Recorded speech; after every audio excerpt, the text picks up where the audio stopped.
Why you speaking my language? You just gonna talk to me all good like that? Just one. Got a team dropping with us. Mop. Nope, nope. Mop. They gonna get both of them bitches.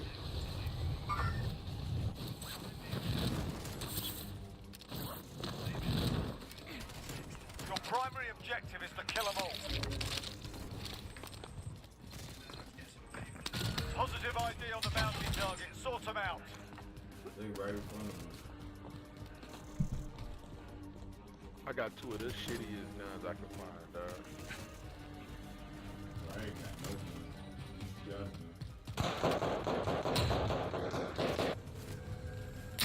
Up over there, how many you got on you?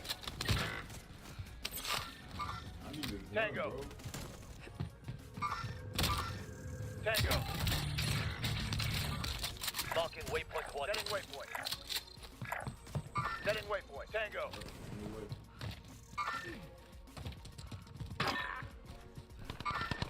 Tango.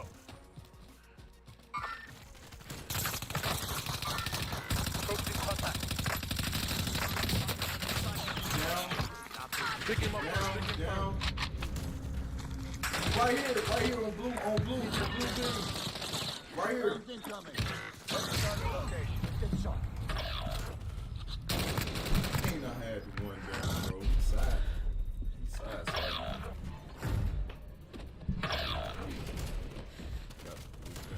Ugh. You're in the gulag now. Fight to earn redeployment. The fight's begun. You can always have a go at these bastards while you're waiting. Give them some choice words or smash their mugs with a well-played stunt. Appreciate that light, Rick. Where you at?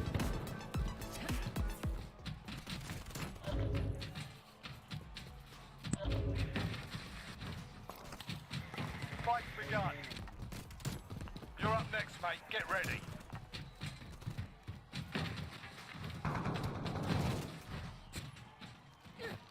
You win this fight and you return to the front line. But if you lose, you're done here. Sort them out or capture the objective. Be advised, your teammates got their ass kicked. They're RTB at this time. Yeah, you kicked their ass. Stand by for redeployment. I got flush. Your teammate is redeploying. Stand by. They put me way over here. Supply run contract marking helo. I'm off this way. Going down. Got us a most wanted contract. Gather the contract locked.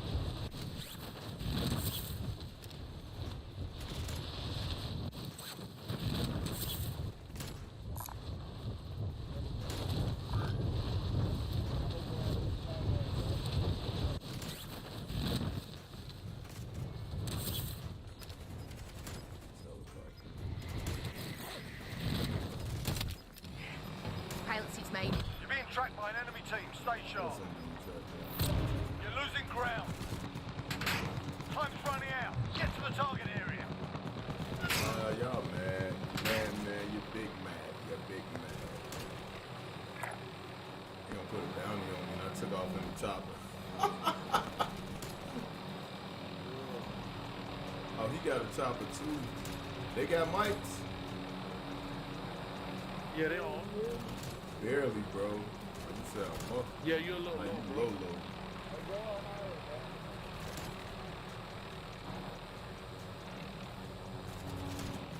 Somebody been here.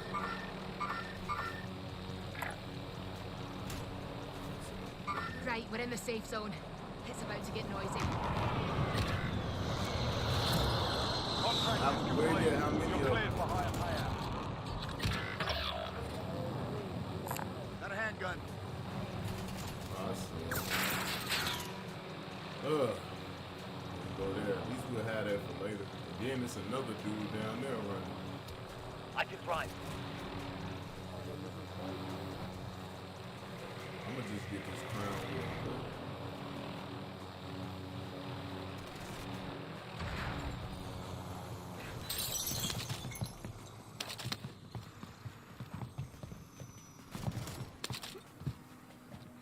Okay. Alright, so what I'm going to basically ducked out. You are now marked as most wanted. Eyes on a swivel. Right, now you say that. I'll fly. Come on. That's why I went in and got a crown, man.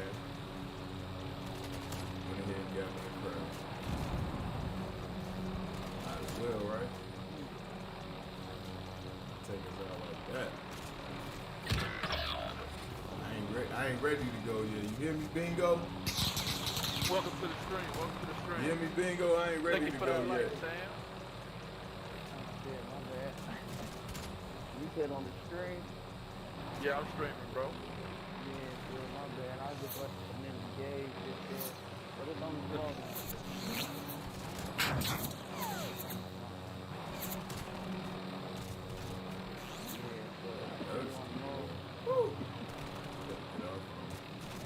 Hey, I was watching his stream, Doug, and the dude, he seen the dude, sniper flash, and he was like, "Hey, Mike, don't you shine your light at me and quick scope."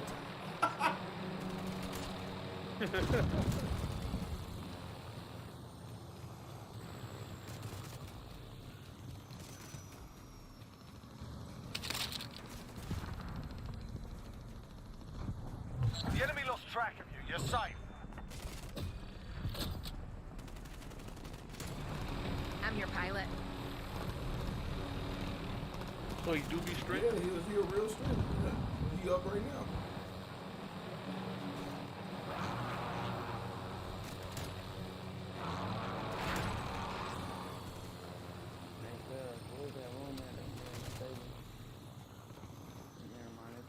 Destination marked. Yep. And it's one up there. Damn, you still got a minute left on that movie? Hey, facts. You already know. That'll just be extra money. We got you, brother. Destination marked.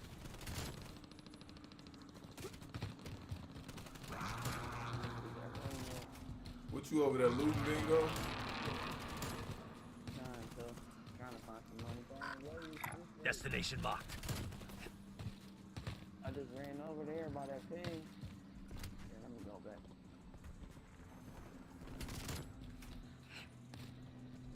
What's that for downstairs? Enemy cluster strike incoming. Take I'm your cover. pilot. Friendly loadout drop on the way. Well, quick chop in there.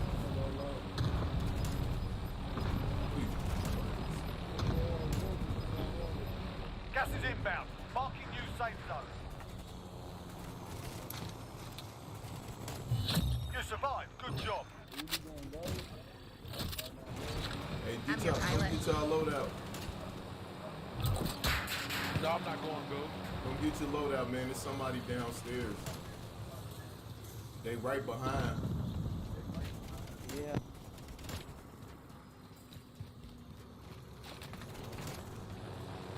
Oh, somebody here. Hold up. Somebody here. 25 meters.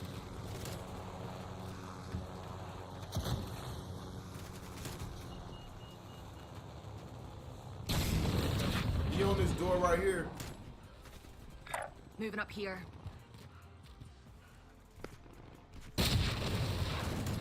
Come on in. We got something for you. Come on. Appreciate that like up here. Hostile maneuvering.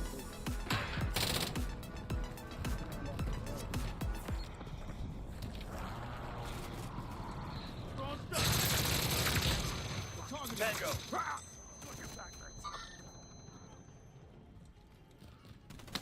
Appreciate you for coming out here being stupid. Oh no, where you get whacked at? Contact driver. Gas is closing in. He in the building. Anybody got flashes or anything I like got that? sticky. He was on the side. What? No, watch it. Jump down They from the nicked top everything. He left, bro. of the building. No, he's still here. Yeah, he there. He on the step. And the storm creeping Oh yeah, up. he about to die. He gotta come up. I got a gas mask. He dead. It's not care. gonna He make gotta his way get out. out. Oh, he running this way. Get in front of him. Where? He ran somewhere. Oh, big boy. Right here on the ground. Right, I'm going. Right. There, Get out of there. That was the one. There you go. Yeah, good shit. They took my money. I need all of that. Yeah, like 7 bands. That's my shit right there. What gun you want? That brown, that red one. Don't worry about it. Don't worry about it. Hey, just No, I buy him a got you. loadout, bro. Forget that red one. All like, let's buy him a loadout. Oh, no. No, I got it. I got his my gun bad, back, I ain't bro. had a mic. That way I he be can having go. a lot going I on. can go. Yeah, Go. come on. I'm on the bat box. I be At having too much them going on high in the IQ background. plays. Oh yeah. Yeah, man, you gotta get that man gun, bro. Mhm. How about now, Trey? You can hear me, bro? Yeah, man, we can go ghost now, shit. Versus you getting 2 loadouts, we only gotta get 1 now. Do y'all need a munitions box or no? I'm I'ma get a I'ma get some UAV people then. get that shit. Good cash is out. We'll find borders. We're about to go through the TV station. Hey, Drop some money. Drop Here. some money. get a UAV with that smoke right there. Come on. You gotta do it quick. Oh, you out there shopping. Oh, you shouldn't have dropped it. The smoke right there. Let's take it. It's gonna get down. You need Yeah, some but plates, now bingo. we gotta switch guns. Just one. You got time, baby. Hey, come get these plates, bingo. Almost here.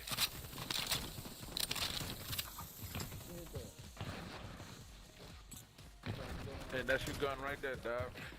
Yeah. Get it. Appreciate that. See what I'm Yeah, saying? that's my baby right there.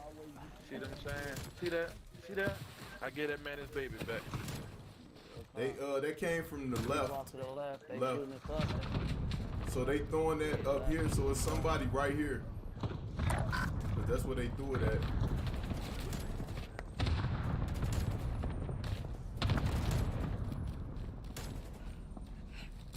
Yep, he on the roof. I need to You get see up him on the high. red roof.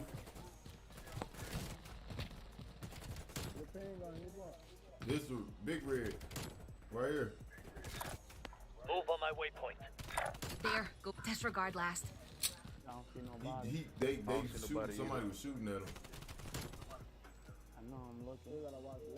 Friendly Yeah, there UAV they go. overhead. Down the backside. Are they on the ground or They no? They inside the inside. top. Hey man, I made a mistake and didn't pick up my heartbeat. Yeah, they on the roof. They on the roof. They on the roof. You've got gas inbound. Safe zone relocated. Oh Copy shit, that. red. Moving. 2 of them down. Push, push, push. I'm down too. Oh, it's another team pushing from behind. Down from that building over on Be the careful. side. The building on the side over there.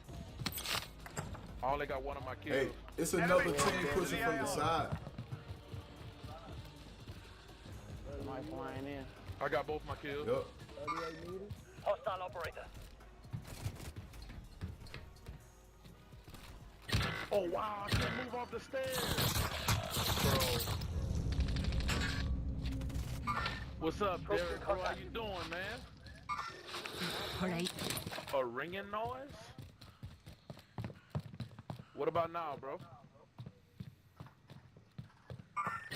Eyes on How they shooter. making y'all like that? Tactical grenade spotted. Mover.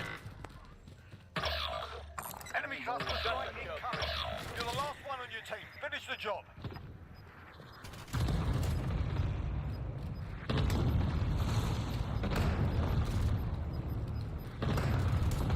Gas is closing in.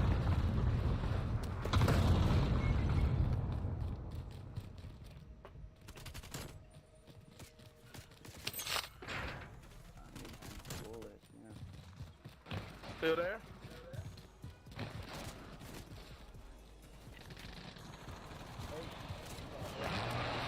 Move on my waypoint. He was saying it was the whole team.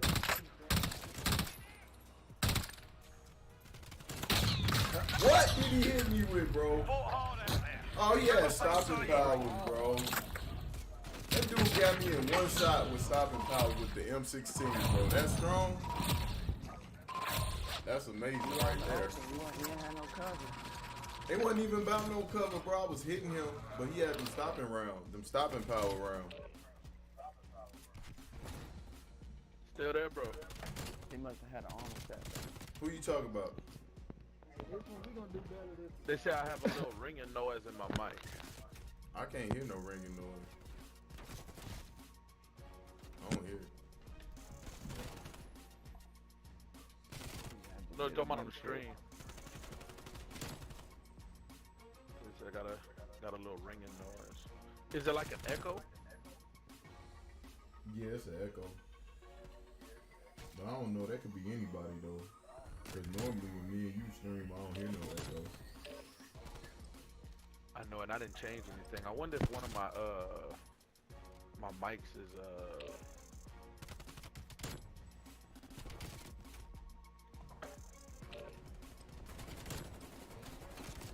He says it's just ringing.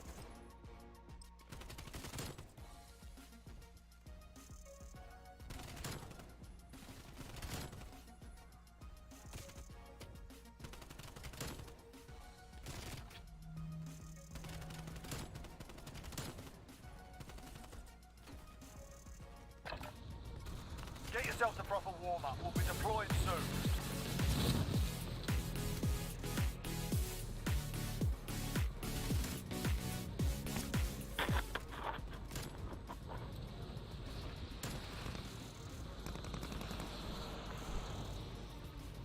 Yeah, I got about 2 more games with you, Doug, then I'm going to grab my man Doug.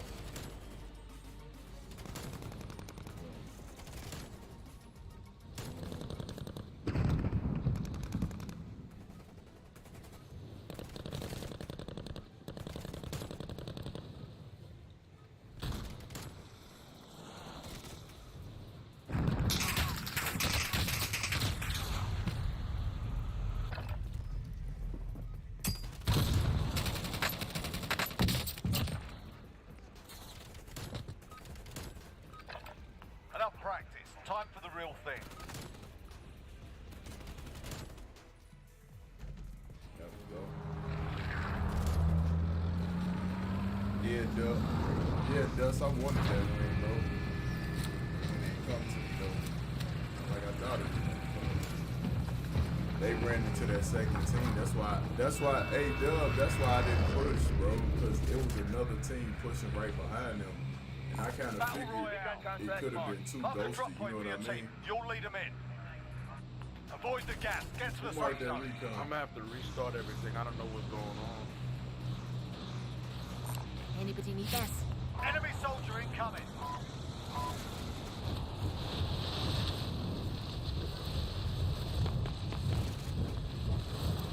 Everybody drop on the same spot.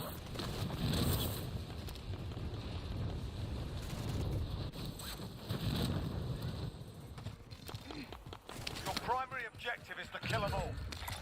Located on the my supply way. box. Secure that position.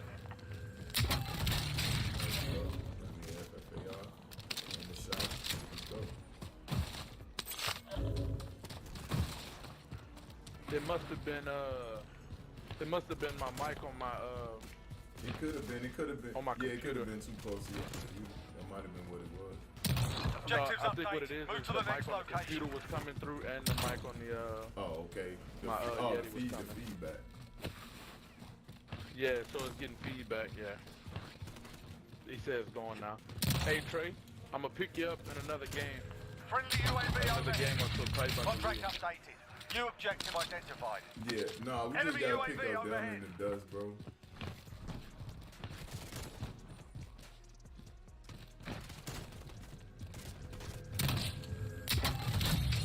Primary objective accomplished. Fire All station. supply boxes found.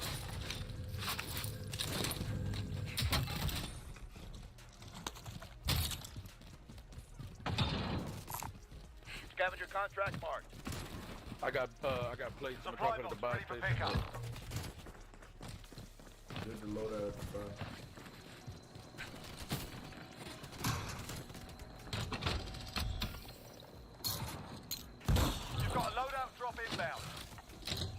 ammo. Claymore planted.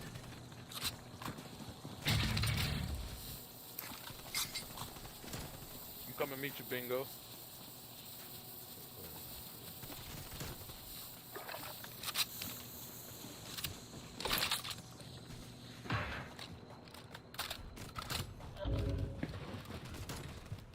Objectives updated. Move to the next location.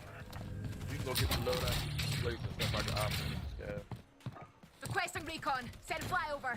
UAV entering the AO. We got a team. We got one dude right Move here. up here. Y'all wanna Five get him? stations. Yep. We Get got to that a team vehicle. right Objectives there. updated. I think they Move to all the next together location. though. That team that split up back there. Marking waypoint coordinates. Setting Are rally we point. pushing back there?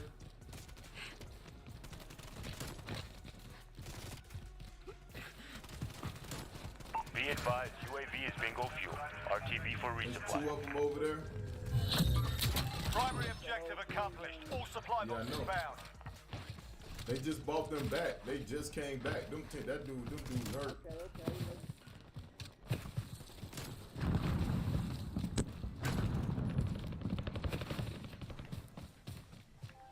Who are they fighting? The team at the buy box? Setting rally point.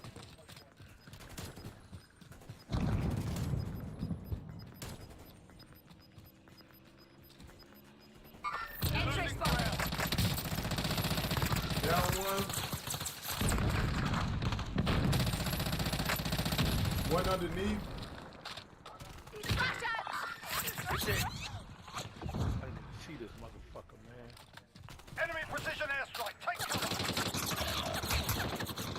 Under fire. No way, bro. I still had some time. And that gun, I should have melted him, bro. Oh, he had the FFAR. He pulled out one. And he missed. He missed most of his shots.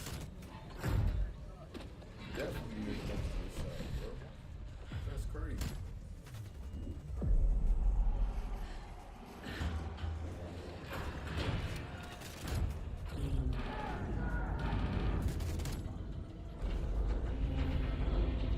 This is the Gulag.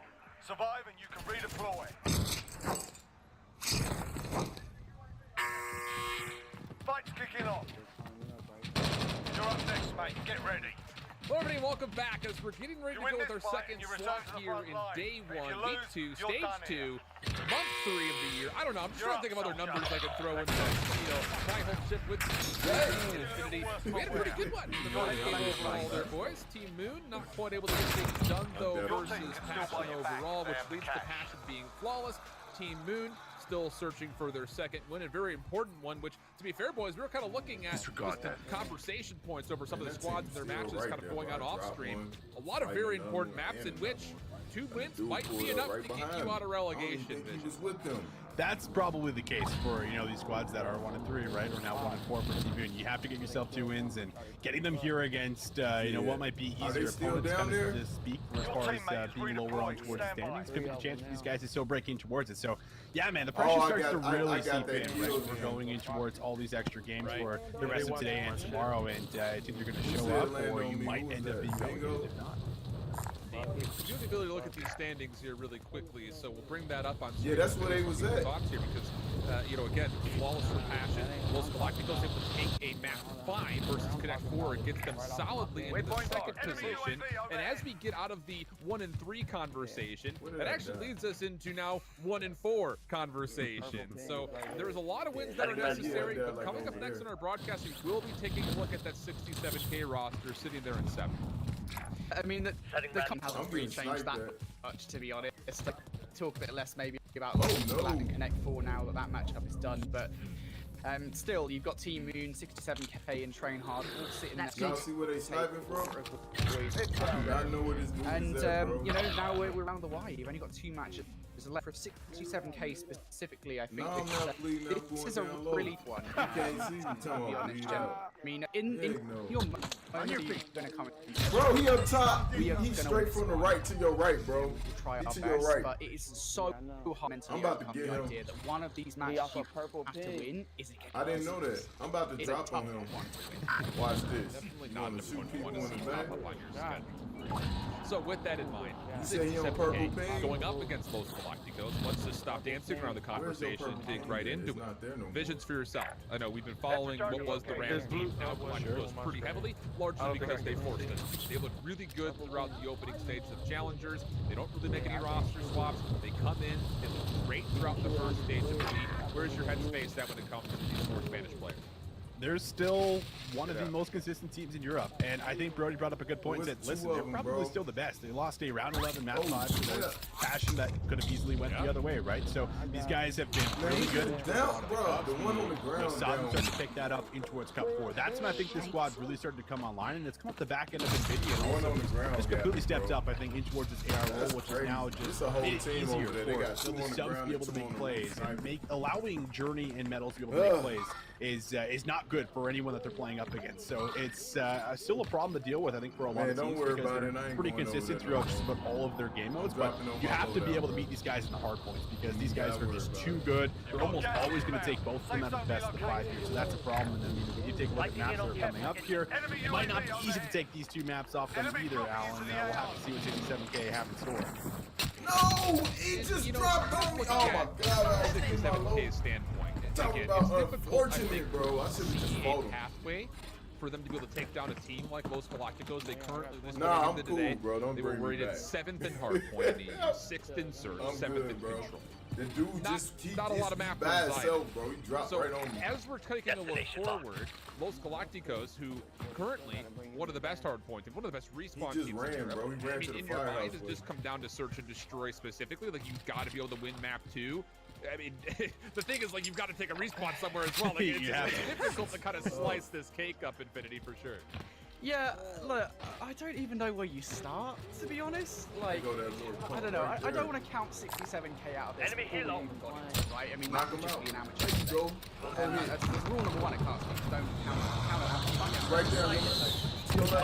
That being said, I mean, I'm struggling to even talk about 67K winning anything here before the series has begun. I mean, this is just it's just so hard to do. I mean, Los Galacticos are one of the best teams in Europe for a reason. They're very proficient in they're very proficient in search and destroy. And hey, they're not that bad at control either. So where do you even start here? I think if I'm honest, What up, y'all? maybe that this former Rams roster, maybe they want to research so heavily in the 67K. Maybe they're not spending as much time on this roster. So maybe you can come out and search and destroy with some crazy strategies and surprise them. I don't know. I think that has to be really all you have in your advantage here. It's just the element of surprise somewhere in this series. That cash is out. Take a look at these maps overall. Just kind of frame things up map by map. Bro, I Not a dropped great down. I was starting like, map I'm not for going to drop over 67K. there The no more. hardpoint Bro, like this it's dude dropped right on me on Garrison the in loadout. specific, not necessarily all that great. So you're really, I think, in my mind, looking at raid for the search and destroy for map number 2. I feel like for 67K, stay close in Garrison. Maybe you can build some confidence, but I feel like you have to take that map number 2 because, to be fair, going to a checkmate control, not bad. It's your best checkmate or your best control map overall. So I would say at least for the opening 3 map divisions, there's an opportunity that maybe they could take an advantage through 3 maps. I think there's definitely an opportunity. I mean, yeah, you talk about Garrison, you talk about the sub duo here for that roster. Very difficult to deal with. So if you can at least get away with a raid search and destroy and then convert onto a checkmate, and then maybe even a Moscow, which I think this squad has only actually played once in Galacticos, and I believe they're only one. So this is actually a decent map pool overall. It's just about what are you going to be able to do in map 2 and map 3, I think, is going to take takeaways here. And are you going to be able to shut these guys down and search and destroy, I think, is okay. He broke. here for us. So Infinity and I about to take over. This should be a good one, Brody. We're coming in towards it. We know how good Galacticos can be, but 67K, you talked about it. Maybe they have something in store. Maybe they didn't prep up on them as much, and we'll see exactly what they got to He's take. gonna try to go through on the inside. Yeah, for sure. You know, you specifically look at this map, I'm really looking at Niall, to be honest. I think he's the player, the newest addition to the 67K roster to really step things up, of course. You may remember Niall from Team 3G in Stage 1, that ill-fated roster that didn't maybe have the best run. And now, of course, on the 67K roster, looking to bounce back as we jump into map number 1 into this series. Los Galacticos going to start this one strong, a couple of kills going their way, and they will control.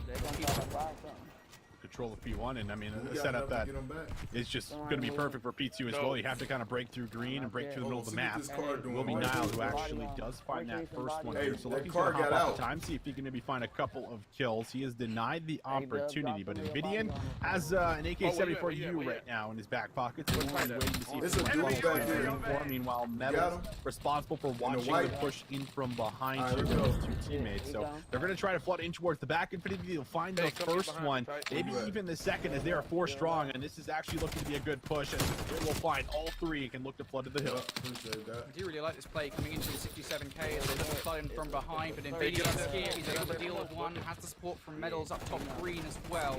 Invidian looking for it, but a nice couple of kills coming in from Niall and Nuke J. Beans follows up with another one as well, and that is a good break from 67K here. With 25 seconds left on the kill though, we start to really take a look at this rotation from Los Galacticos. This is really time that they're going to give up. I think the rotation more important at this point. Now here on 4 in a row, getting streaks could be what salvages this deficit, but they are starting to bring it back. Good shots there from Niall. That puts him on 5. Reads the flank, but Journey has none of it and finds himself 1. Make that 2. Big double up for Journey. That will create enough space to make sure that Galacticos does get on towards the hill first. DJ has to deal with himself before he can press forward. He will be able to do so. And as we see this push start to ignite, Brody, you want to see if you can maybe break this on the first attempt so that you don't let this lead you out of hand early. There's a break needed here from 67K as they look to come in from behind. Invidian is at the back line. Niall's going to be well aware of that. 67K actually broken in. Los Galacticos still spawning out the back. You see a road spawn coming in from Medal, so he's not going to be around to help. Lovely kill from Niall. Nuke J elsewhere on a 6-3 as well. 67K do have streaks in the pipeline. I think Nuke J will actually have one at the very least now that he's on a 7 spree. 67K still looking to hold on to this time. Lucky trying to put a stop to it. Has actually managed to filter on through. Saiyan doesn't know he's there. Nuke J though able to get number 8. That is most definitely double streaks for him. Los Galacticos is going to get the last few scraps of time, but 67K, they did a good job there at breaking that up. You get this, yeah, they really did. And only about 20 points differential here between both squads, so not by any means out of your control. But we want to see them some time on towards these next hill forces. Beans is caught in a pretty awkward situation. He's got everyone in and around him, and Journey will clean up yet another one here. So space once again around the hill. Dan no chance to maybe be able to open things up. Good for one. Journey again just finding these little slip throughs, being able to make sure that they don't have numbers in and around the hill. Nuke J controlling in and around this middle bridge at the moment. Might be able to kind of just create some space here for teammates to soak up some time. 25 seconds left on the clock. 67K finally on the time. A good 20 seconds to get, but Los Galacticos, they answer right back as they'll find 3 in a row. He got inside this hard point at the moment, looking to soak up this last 15 seconds of time. For them though at the moment, again, more focusing on just cutting them out, making sure that 67K don't get past that middle line. They know they're still spawning around artillery, around the generator hard point. Now, without cutting them off, making sure they don't get to the fire. But in the map, it's going to be fine. Turns around for Nuke J and Beans over towards Caution. Unfortunately, unable to win those gunfights, and now Los Galacticos inside the hard point, looking to soak up some time. 67K coming on through mid. Niall's going to win that gunfight. Niall's looking for some over towards platform. 67K. Hey, sniper on top of that roof right there, Doug. Metals though, what can you do? Able to pick up yet another one. Now, appreciate that light, Louise. He's heating up here for himself, and that is a problem that you have to try and deal with early. If you are 67K, top green we go. Metals will go as well. Finding himself now 3. Just look at the spacing right now. I mean, you have a player sitting in the hill, you got bricks control, you had green control until Metals just ended up falling down, and you've now grabbed the majority of the time in towards P5 just by being able to manipulate the spawns and just control a lot of the map at the moment. Nuke J, the last one up, he will fall. That is a full 4 down before the new hill is going to pop. You're down over a hard point, Brody. This is where we talk about needing to get some crucial time if you're going to be able to contest this first game. Absolutely, it is. You do not want to be down by about 100 points or so in this game. And here you're going to start to see the streaks coming in from Nuke J. Will be able to take down Journey and Outer, but honestly, it's not going to have that much of a bearing. Will push Los Galacticos outside of the hard point. Lucky inside lights though. Looking to play advanced guard and get these opening gunfights. He will catch him. Kills coming out now from Lucky, and that streak from Nuke J. That's the bounty. Cut him off. Cut him off. Hasn't done all that much, to be honest. Los Galacticos still soaking up this time, still earning all the gunfights where they need to. Journey, the last man standing. see what he can do for this scrap time. There's 20 seconds left. He's actually going to fall, and this is an important wave of gunfights from 67K for the rotation. Enemy UAV over Spawns here. every time, though. I mean, Los Galacticos, they are just always in a good position. You need these gunfight wins here for 67K. Nuke, he's been really the top fragger right now with 17 to 10 on another spree.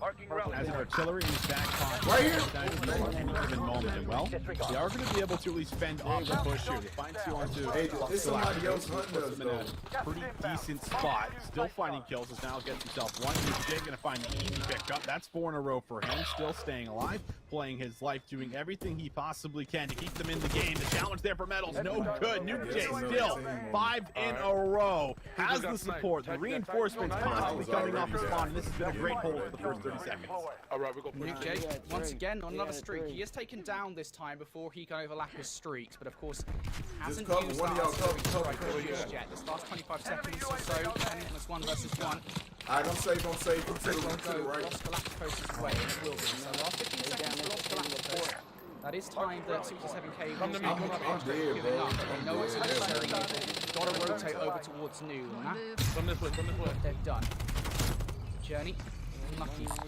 Looking to break on early here. You've got to deal with Nuke J inside the back line. He has been a problem for Los Galacticos in this game. Really the only one, but Journey deals with him.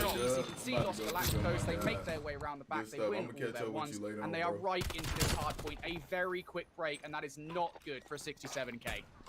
It's really not. I mean, if you look at the way they set up, they were just, too far apart. A couple players in the middle of the map that didn't being maybe where everyone was for Los Galacticos. So they're just able to kind of slip on through, use their numbers, and yet you have to use streaks here for Nuke J to make sure that this game is not going to be out of hand. Nuke J able to grab 1 with the artillery, 1 with his gun. That gives time for his subs now to press forward as Invidian is going to be in towards the back. He falls, lucky the last one up with about 20 seconds left.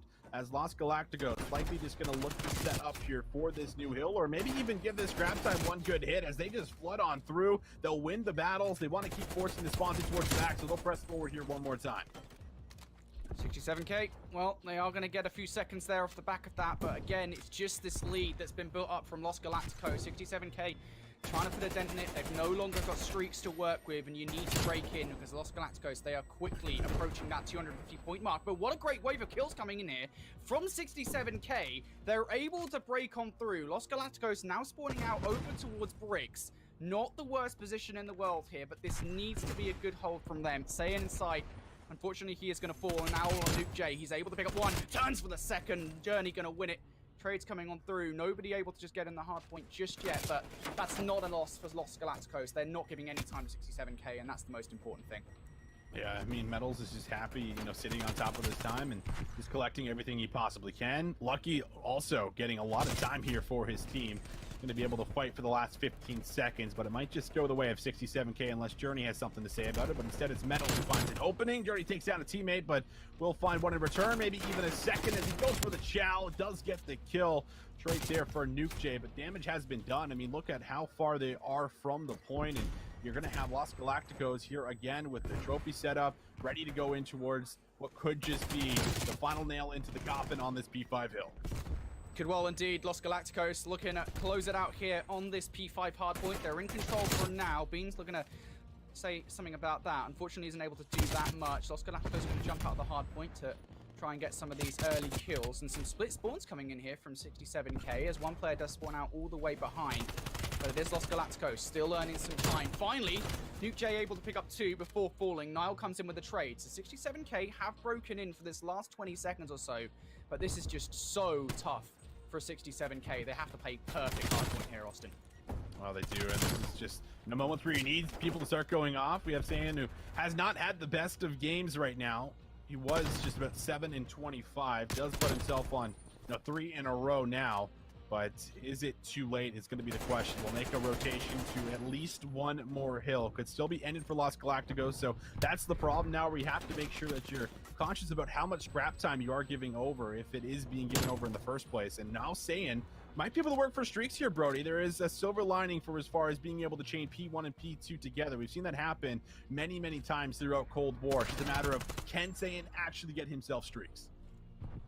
Indeed, this would be a hell of a turnaround for Hussein on a 5 spree at the moment, looking to play his life. He has a huge play on his hand. He's able to get one, looks away for the second, unfortunately doesn't aim in the right place. Journey shuts down those streaks at a crucial moment, and 67k, I mean, technically speaking here, Austin, they could still well lose it on P1. Metal's now inside the hard point, Invidian there also, and the first couple of gunfights do go Los Galacticos' way. 67k, I mean, you've got a player on rotation, but that's not the problem here for 67k. Unfortunately, they're unable to do it. Los Galacticos, they have a great game there at the end of that hard point. Oh, man. It was looking good there for a moment. You could see the early rotation coming through. I think it was Nile who had to say, listen, guys, I got to concede the P1 time. You guys have to win that in the 3v4 situation because there's no way we're going to be able to break in towards the new hill fast enough if the setup is, in fact, intact. So they make the right call. It's just it doesn't exactly pay off because the gunfights aren't won there. So 67k, they fall short in the map number 1 here for us, Brody, which is kind of what we were expecting, right? Los Galacticos maybe gave them a little bit more breathing room than we were expecting for as far as that first initial game, keeping it close, bringing it back after the lead they had built up for themselves through the first and second rotation. But it's the map 2 and the map 3, I think we have to see this team shine, and if they can bring some more of what we got out of that one, then maybe there's a chance to do so. But we will take a look at the replays and kind of see some of the highlight plays that did take place in that very first map. Get on, my boy. Yeah, and I presume we're going to see a little bit of Nuke J here as well. I mean, he had, what, 2 separate streaks? It's just one of those really unfortunate things, isn't it, when you have a great game and, well, sometimes the rest of your team just doesn't, and that was absolutely the case there for Nuke J on 67k. But for Los Galacticos, again, it's well, pretty standard stuff from them. Invidian 15 and 5, you can see him there going absolutely off, has one hell of a game. The rest of his team also having a great game, I think, generally. Los Galacticos, I mean, it's just one of those things, right? When they come out the gate swinging, there's only so much you can do. One thing I would say, though, Austin, you know, you never want to single out. Right? You never do. But saying on a map like Garrison, he has to have a good game. He is a crucial player here on this map, and unfortunately, he just didn't.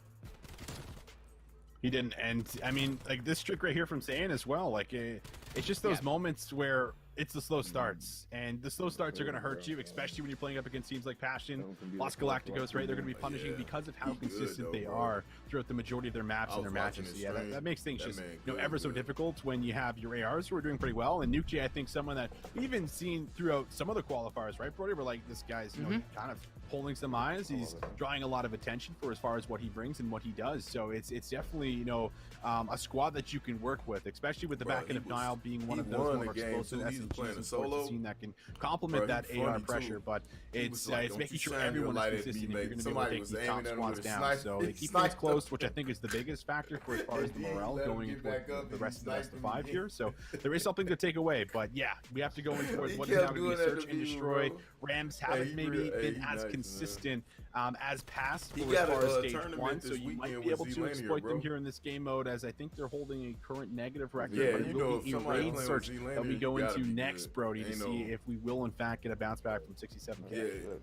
Yeah, and I think going into this one, you know what I said at the start of this, right? Raid search and destroy for 67k for them here. I think this is just one of those maps where you kind of just have to try and take Los Galacticos off guard. You really do just have to come out with some crazy, wacky straps that Los Galacticos are not going to expect, because playing this one by the book, I don't think it's going to work, to be honest. Los Galacticos are a very good team in search and destroy. Their team play is one of the best here we have in European challenges. There is a reason that they have a really good record here at the end of stage 1 in search and destroy, and that hasn't changed coming into stage number 2. So, look, 67k, they could still well win this, but honestly, they're going to have to pull something out the bag. Something crazy, something unexpected. That is what needs to happen here in Raid Search and Destroy. It does in fact need to happen, and I think this map has really developed, throughout Cold War's being added in. We've had a good amount of playing time on it now, as much as we're getting a lot of different search and destroy maps. I'm kind of brought in towards the set that we currently have right now in S&D. This is definitely one I think most teams are willing to opt into, just by the way it plays, right? Both bomb sites, easily able to attack, able to put yourself in spots where if you get that bomb down, you can play from post setups from laundry, or whether that's going to be top pool house. There's a lot of different ways to be able to play offense on towards this map. I think it more or less comes down to the defense, and I think the biggest thing that we've seen, Brody, is really, you know, through challengers as well as CBL is kind of get 2 players in towards the middle of the map and then be flexible for the fight you're able to reinforce based off what your teammates are trying to retake from if a bomb does end up getting planted. It just gives you a lot more versatility to be able to cut the map off very, very quickly. So I think that's something we've seen really develop, and sometimes teams are willing to challenge it, right? Where we've seen kind of like 3 or 4 man mids kind of happen on towards offense where you're just not maybe expecting that to happen a few rounds in, and it's maybe those type of plays that 67K might need to pull out of the hat for as far as throwing this team off guard and being able to get away with a win.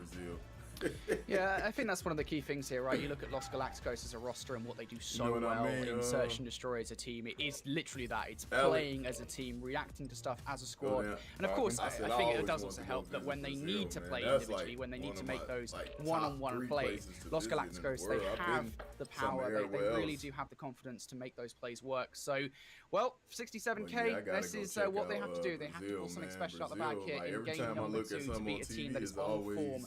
4-1 in stage 2. Going into this one, we'll see if they're able to make it 5-1. We're in the Search and Destroy, Austin, and Los Galacticos right away with that aggression. But here's the counterplay coming in from 67K. It's a good attempt, but the bomb's down. Yeah, the problem is the bomb's down, and it's a 4-man tight setup by Laundry. Like, look at those 4 arrows. Everyone just meters apart from each other. It's going to be very difficult to break, especially if you go there, when you go somewhere new from behind. Like these are spot to the top, so keep that in mind. But there will be trades here for both sides. Now the retake coming through. Galacticos up top, Metals and Journey both finding kills. They will take a very successful retake. I'm telling you, that's what everybody said when I was in South America. I went to Peru. That threw me for a leap for a second. Apologies, guys. I went to Colombia. For us, we was everywhere. You guys can see it correctly. It's all about how ignore what you see on screen, though. Of course, you know what I mean? Like how you coming. Actually, you know what? I mean, it was a late play from Los Galacticos. They're gonna send it right back to you. And the confidence to just go straight for it, right? That's what you love to see from Los Galacticos. It's pretty standard for them at this point in Search and Destroy. It works out pretty well as they're able to take a 1-0 lead here. Time for the real thing. Switching sides. 67K going to be on the defense now. See what Los Galacticos are able to do. Second attempt right over towards B. This time a little bit slower than how we saw 67K. Moving towards the side of their first offense, but they might be reading the flank right away. And Nvidian finds that first one. They know one more is back here, by the way. Lucky is playing. Does he read him inside of the weight room? That's the question. The timing for Lucky, not great. Being able to get himself a kill, but can he get out alive? Pressure is on. Will be able to play his life for a second, and now it's going to be Los Galacticos in a 2v3. Oh, good play from Journey. Yeah, man, I didn't know you was low back, man. I got on and started swimming at 12. I thought you had work. No idea that is what Journey would do. And now the I quick knew rotation Dust might have been coming into the match. but normally his girl play in the morning bomb on A. Jay, is he aware of it? He does spot out Journey. Journey going for the ego shout. Luke J ends up winning it though. Leaves him being a 1 versus 2. He's able to put 1. He's looking the wrong direction though. Saying plays the 50-50 perfectly. Is able to win this round. And it was a good attempt, I will say that much, from Los Galacticos. A very quick rotation, they made it work, but it was a good reaction.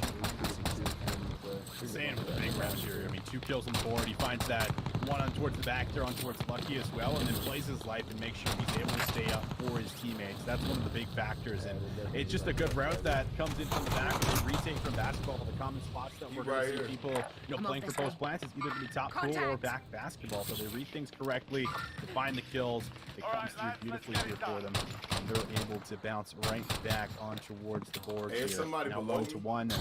We'll see exactly what they have in store for this offense for us. Last time it was a very aggressive hit towards B. They wasted no time, got the bomb down immediately here for Laundry. This time around, it might be doing the exact same thing or starting to work towards the middle. From right here. Right, I'm going. Very aggressive straight from the mid here. Luke J able to get 1. Journey, he is about to face the wrath.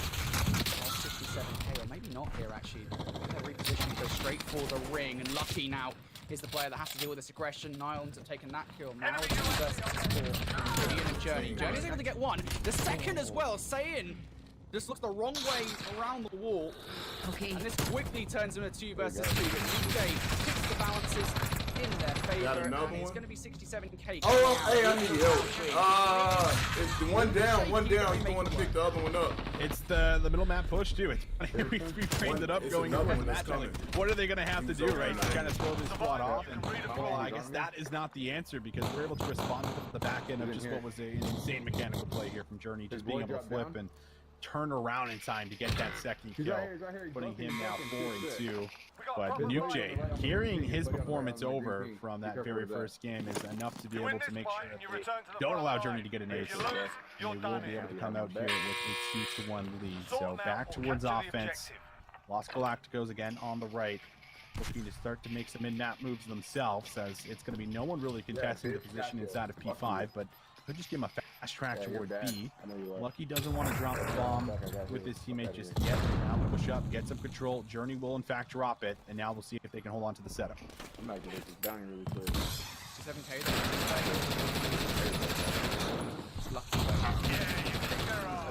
Nvidia one player to win. Oh, it's an execution! Execution out of nowhere from Nvidia. Able to pick up Saiyan.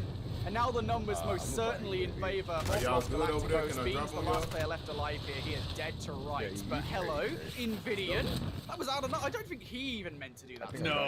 No, we get to see it again too. Yeah, it's just that moment where you go for the shot punch. In front of us. Yeah, it just lines up. I told you there was a lot of people there, bro.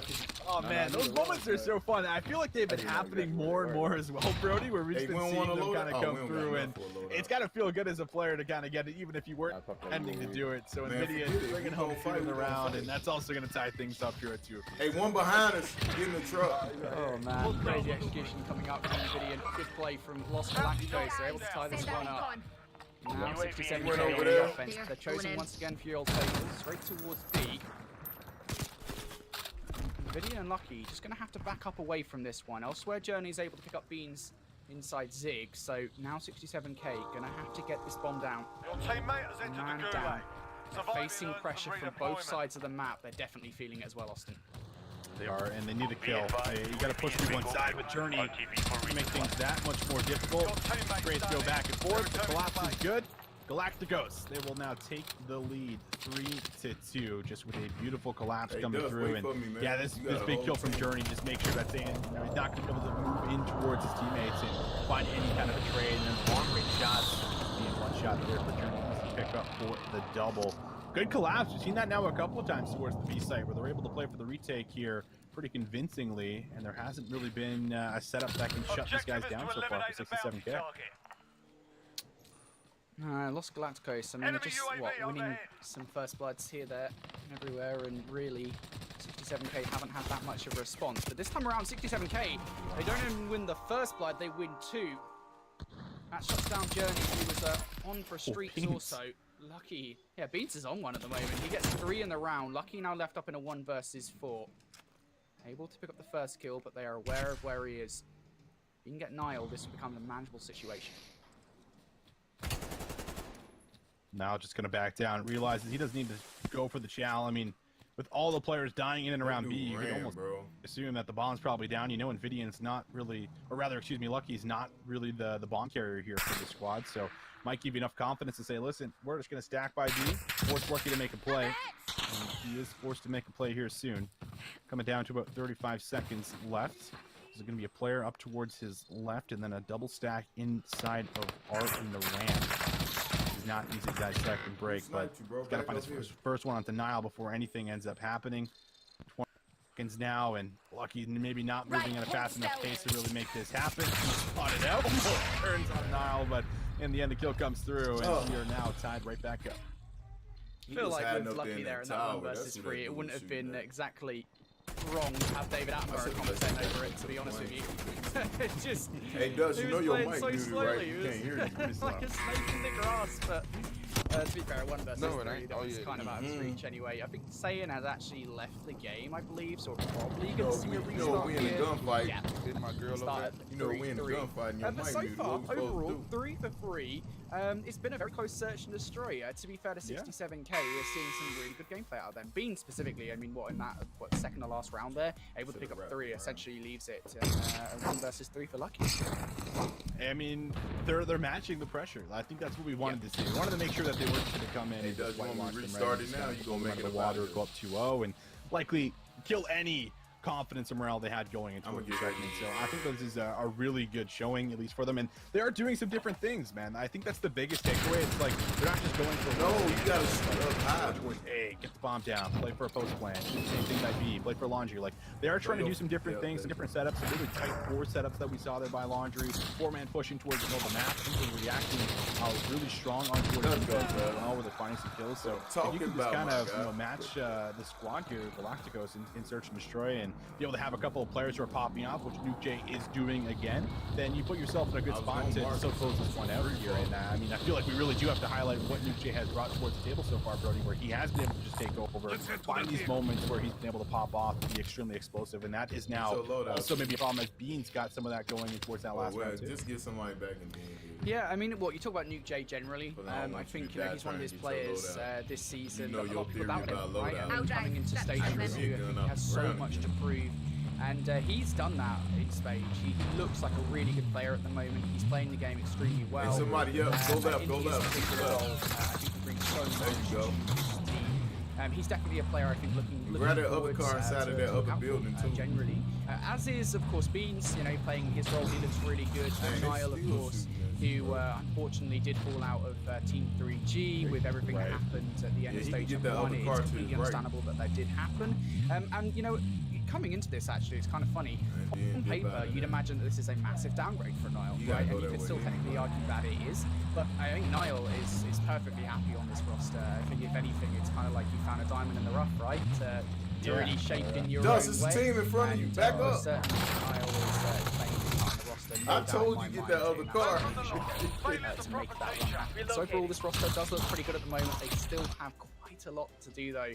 They do. Hey, Batman, didn't I tell him get that I think the best way to kind of frame these guys up is a lot of potential. Like a lot of potential, a lot of great individuals. It's being able to match the team play that every other team seems to have right now at the top for as far as Europe. That is not easy to do because a lot of these guys have either been playing with each other for a super long time, or you're like Galacticos, who were previously Rams, who have been together since the start. So their chemistry and vibes, I'm sure, are absolutely unmatched for just about any other team. And beating them through pure skill is sometimes the way you have to kind of take these guys down based off how consistent they are. So yeah, looking for these pop-up moments that Nuke J at least has been bringing to the table is something that you can kind of take as your silver lining and say, all right, like we can at least battle these guys, round for round, hill for hill. It was a pretty decent map. Number 1, it was just a slow start. This time it's at least a little bit stronger, so enough maybe to push them through all the way. And as they do lose their teammates as well, they can kind of discuss right now and talk about, listen, this is what they're doing right now, this is how they're playing the map, this is how we can look to counter it. So there's at least maybe moves that they can also come back in towards the second half of the search and destroy with that might be able to throw them off as far as the map will.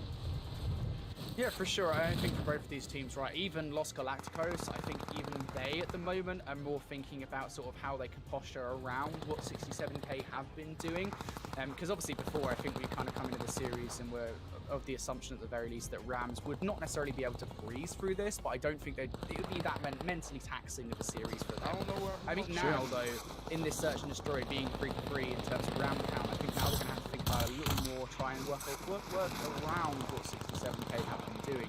And that's not to say we haven't seen struggles coming out from them. I mean, round number 1, for heaven's sake, we saw Los Galacticos go straight for a long flank all the way around, and they were able to make that play work. So I'd like to see more of that coming out from Los Galacticos here. And for 67K, again, what we've been saying throughout this entire series so far, just try and play your own game, really try and, I think, throw off Los Galacticos here with some crazy strategies and really just raw aggression. We've seen that from Beans as well, right? I mean, that 1 versus 3 for Beans over towards ringside, that was huge in that particular round. So we can see more of that coming out here from 67K. Search and destroy. It might not be. For anyone just tuning in, just having a bit of a restart for as far as map 2 as things are tied 2-3. But if you missed map number 1, Los Galacticos, of course, came out with that one 250 to 183, putting on a nice showing for as far as what we got at the journey in that game.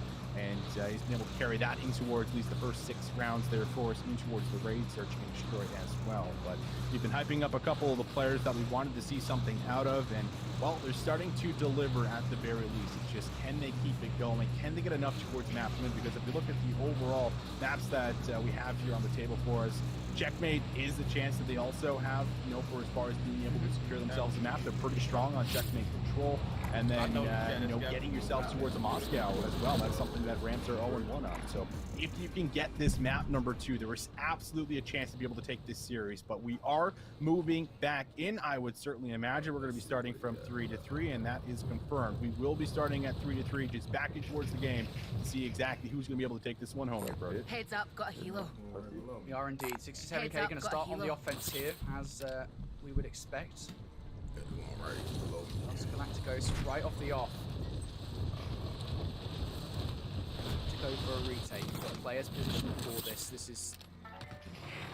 I'm your pilot. To win. You've got to take out Beans from Bedroom. That's going to be a power position they're going to want to deal with. And Metals does take down one. Infidian deals with Beans. As I said, that's the prerequisite really for taking this bomb site back. Now a 2 versus 3. Nuke J inside Tiki, facing down. Lucky going to win that one. Saiyan now left alive. 25 seconds on the clock.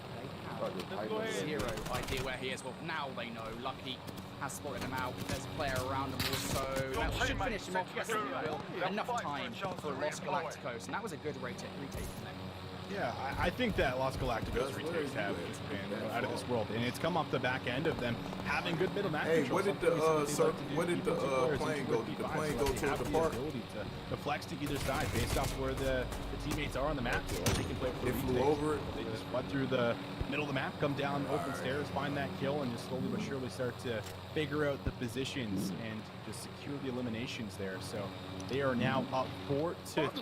This would be a big round for 67K to make sure things aren't going to go 5-3 here and put themselves on that point. What's Want he to try to doing get drinking things beer tied up anyway? Before as they'll shut things down on defense if they can. But bomb brought towards the middle. This looks like Los Galacticos for a few days. will be trying to slow things down a bit, see if they can play for a pick, and then work.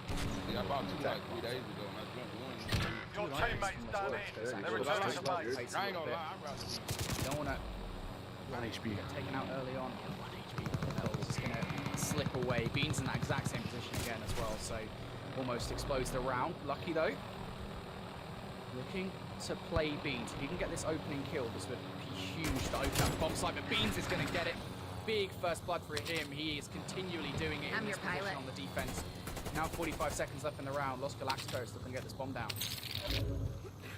And it's not going to be easy until you find a kill. You don't have middle map control, you don't have launch control, so you can't really safely plant this bomb until you either take away one or the other. Nile just waiting for information. I think he sees the legs there of Metals as they push in towards Laundry. Beans is feeling the attack, but he's dealing with it with Nuke J and his teammate Nile by his side. Metals would have to get a 1v4 in 20 seconds. Does find 2, but there still should be a trade up top of the raid. 67K. They answer right back. Laundry control. Too damn good, Brody, as we're all tied up here at 4 apiece. Thought for a second there that Metals was going to do it. You know, after he gets this 2P, I thought, yeah, hang on, hold on a second. Let's just hold it up. But it's okay, Metals does end up falling there. 4 again. And it was just that opening kill there from Beans that really did slow up that push. It's just, if Los Galacticos on those B pushes, they can take out Beans. The bomb site is effectively theirs, but unable to do it this time around. 67K. Let's light things up here. And now, look at this play from them. They've sent 3 players over towards B to give the impression that it is going to be a B hit. The bomb is instead over towards Bedroom. Unfortunately for 67K though, Metals and Journey, they're ready for such a play. They end up drawing both first bloods, and now a horrendous position for 67K as Nuke J and Beans. They have to make some individual efforts here. Oh, they sure do. Your teammate He's been good. Even after the restart, 3-1. Just 2 rounds in. Someone has to make a play individually, and Los Galacticos not really giving them a chance to. You know how good I am. Maybe finding a pick and money, but maybe Beans finds an opening in towards the middle of the map here. He's going to have to read 2 players. Spots Metals. First kill there. Good. Tries to slip away.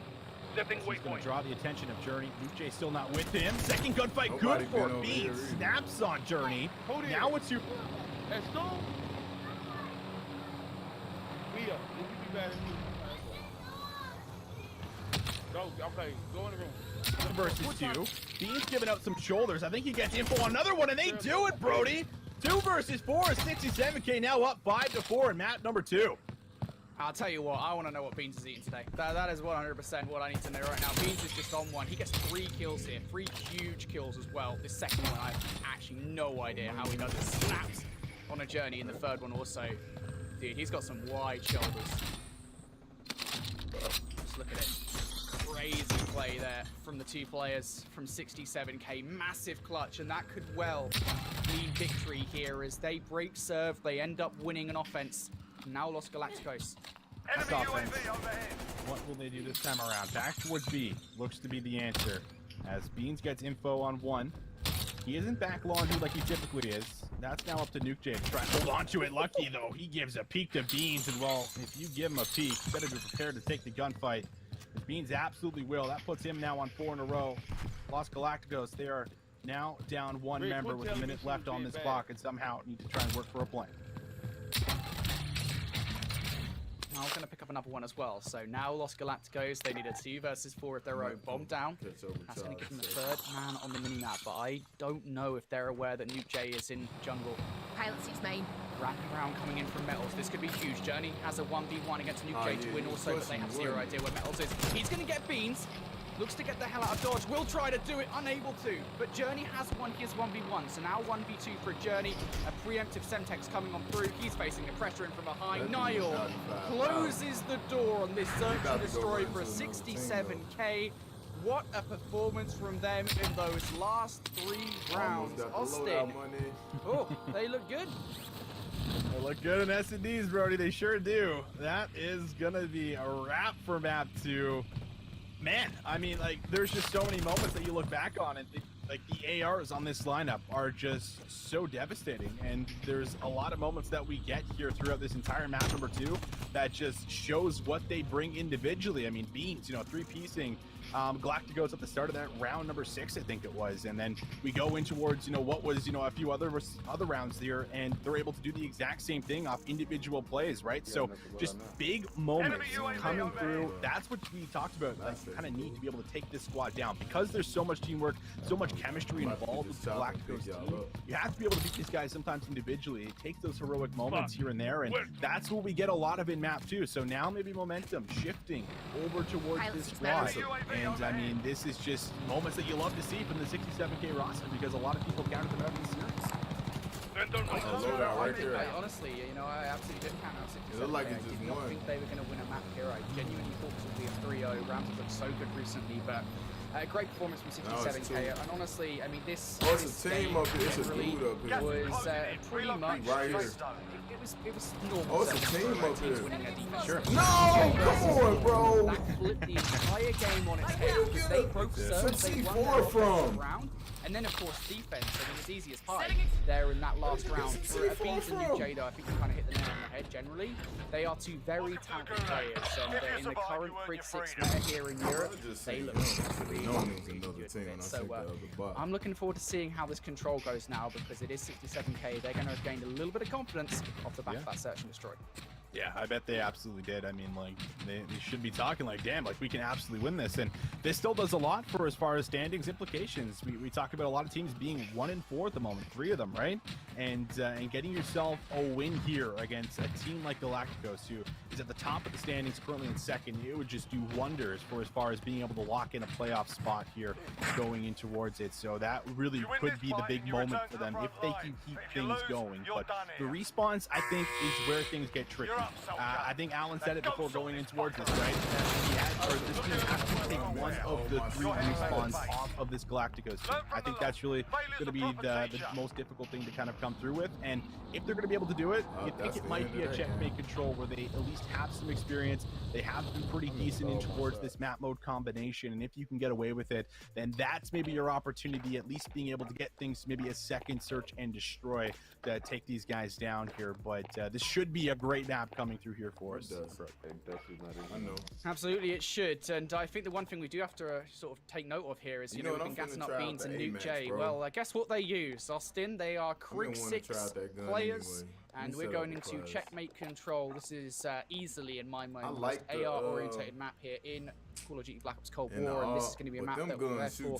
Well, it's not exactly going to favour 67k per se. Of course, you can never count out Nvidia and Metals on the other side, but it certainly is going to give them a chance, and, you know, we've kind of set this one up as the map that they need to win. Can they do it? As we get right into it, it's going to be 67k, looking to start strong here on the offense. They've already got some presence over towards A. That's going to be Nile. He's actually going to have some support over there from Nuke J, and this is immediate pressure from 67k that you love to see.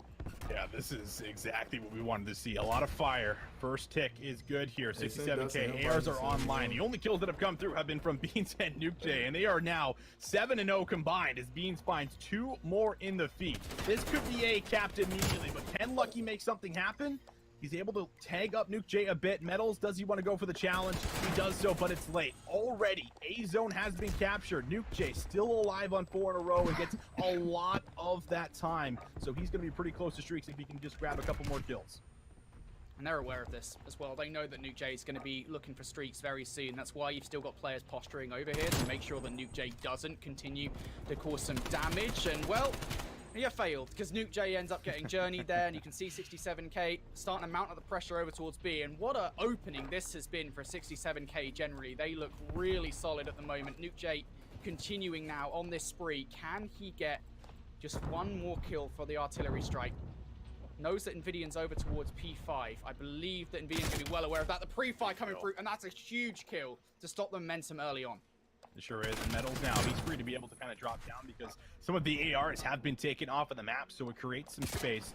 Metals, though, under fire, waiting for Saiyan to give him a challenge, and, well, he will give him the challenge, finds the kill, but can he grab 2 in a row? Lucky says he will not, so everything stabilizes for a quick moment. Still not a bad spot for 67k. They got some mid-map control. They're just fighting for plane control at the moment as Journey's trying to lock that down and solidify it. He's able to grab himself 1, almost turns for the second, but Nuke J good for the trade.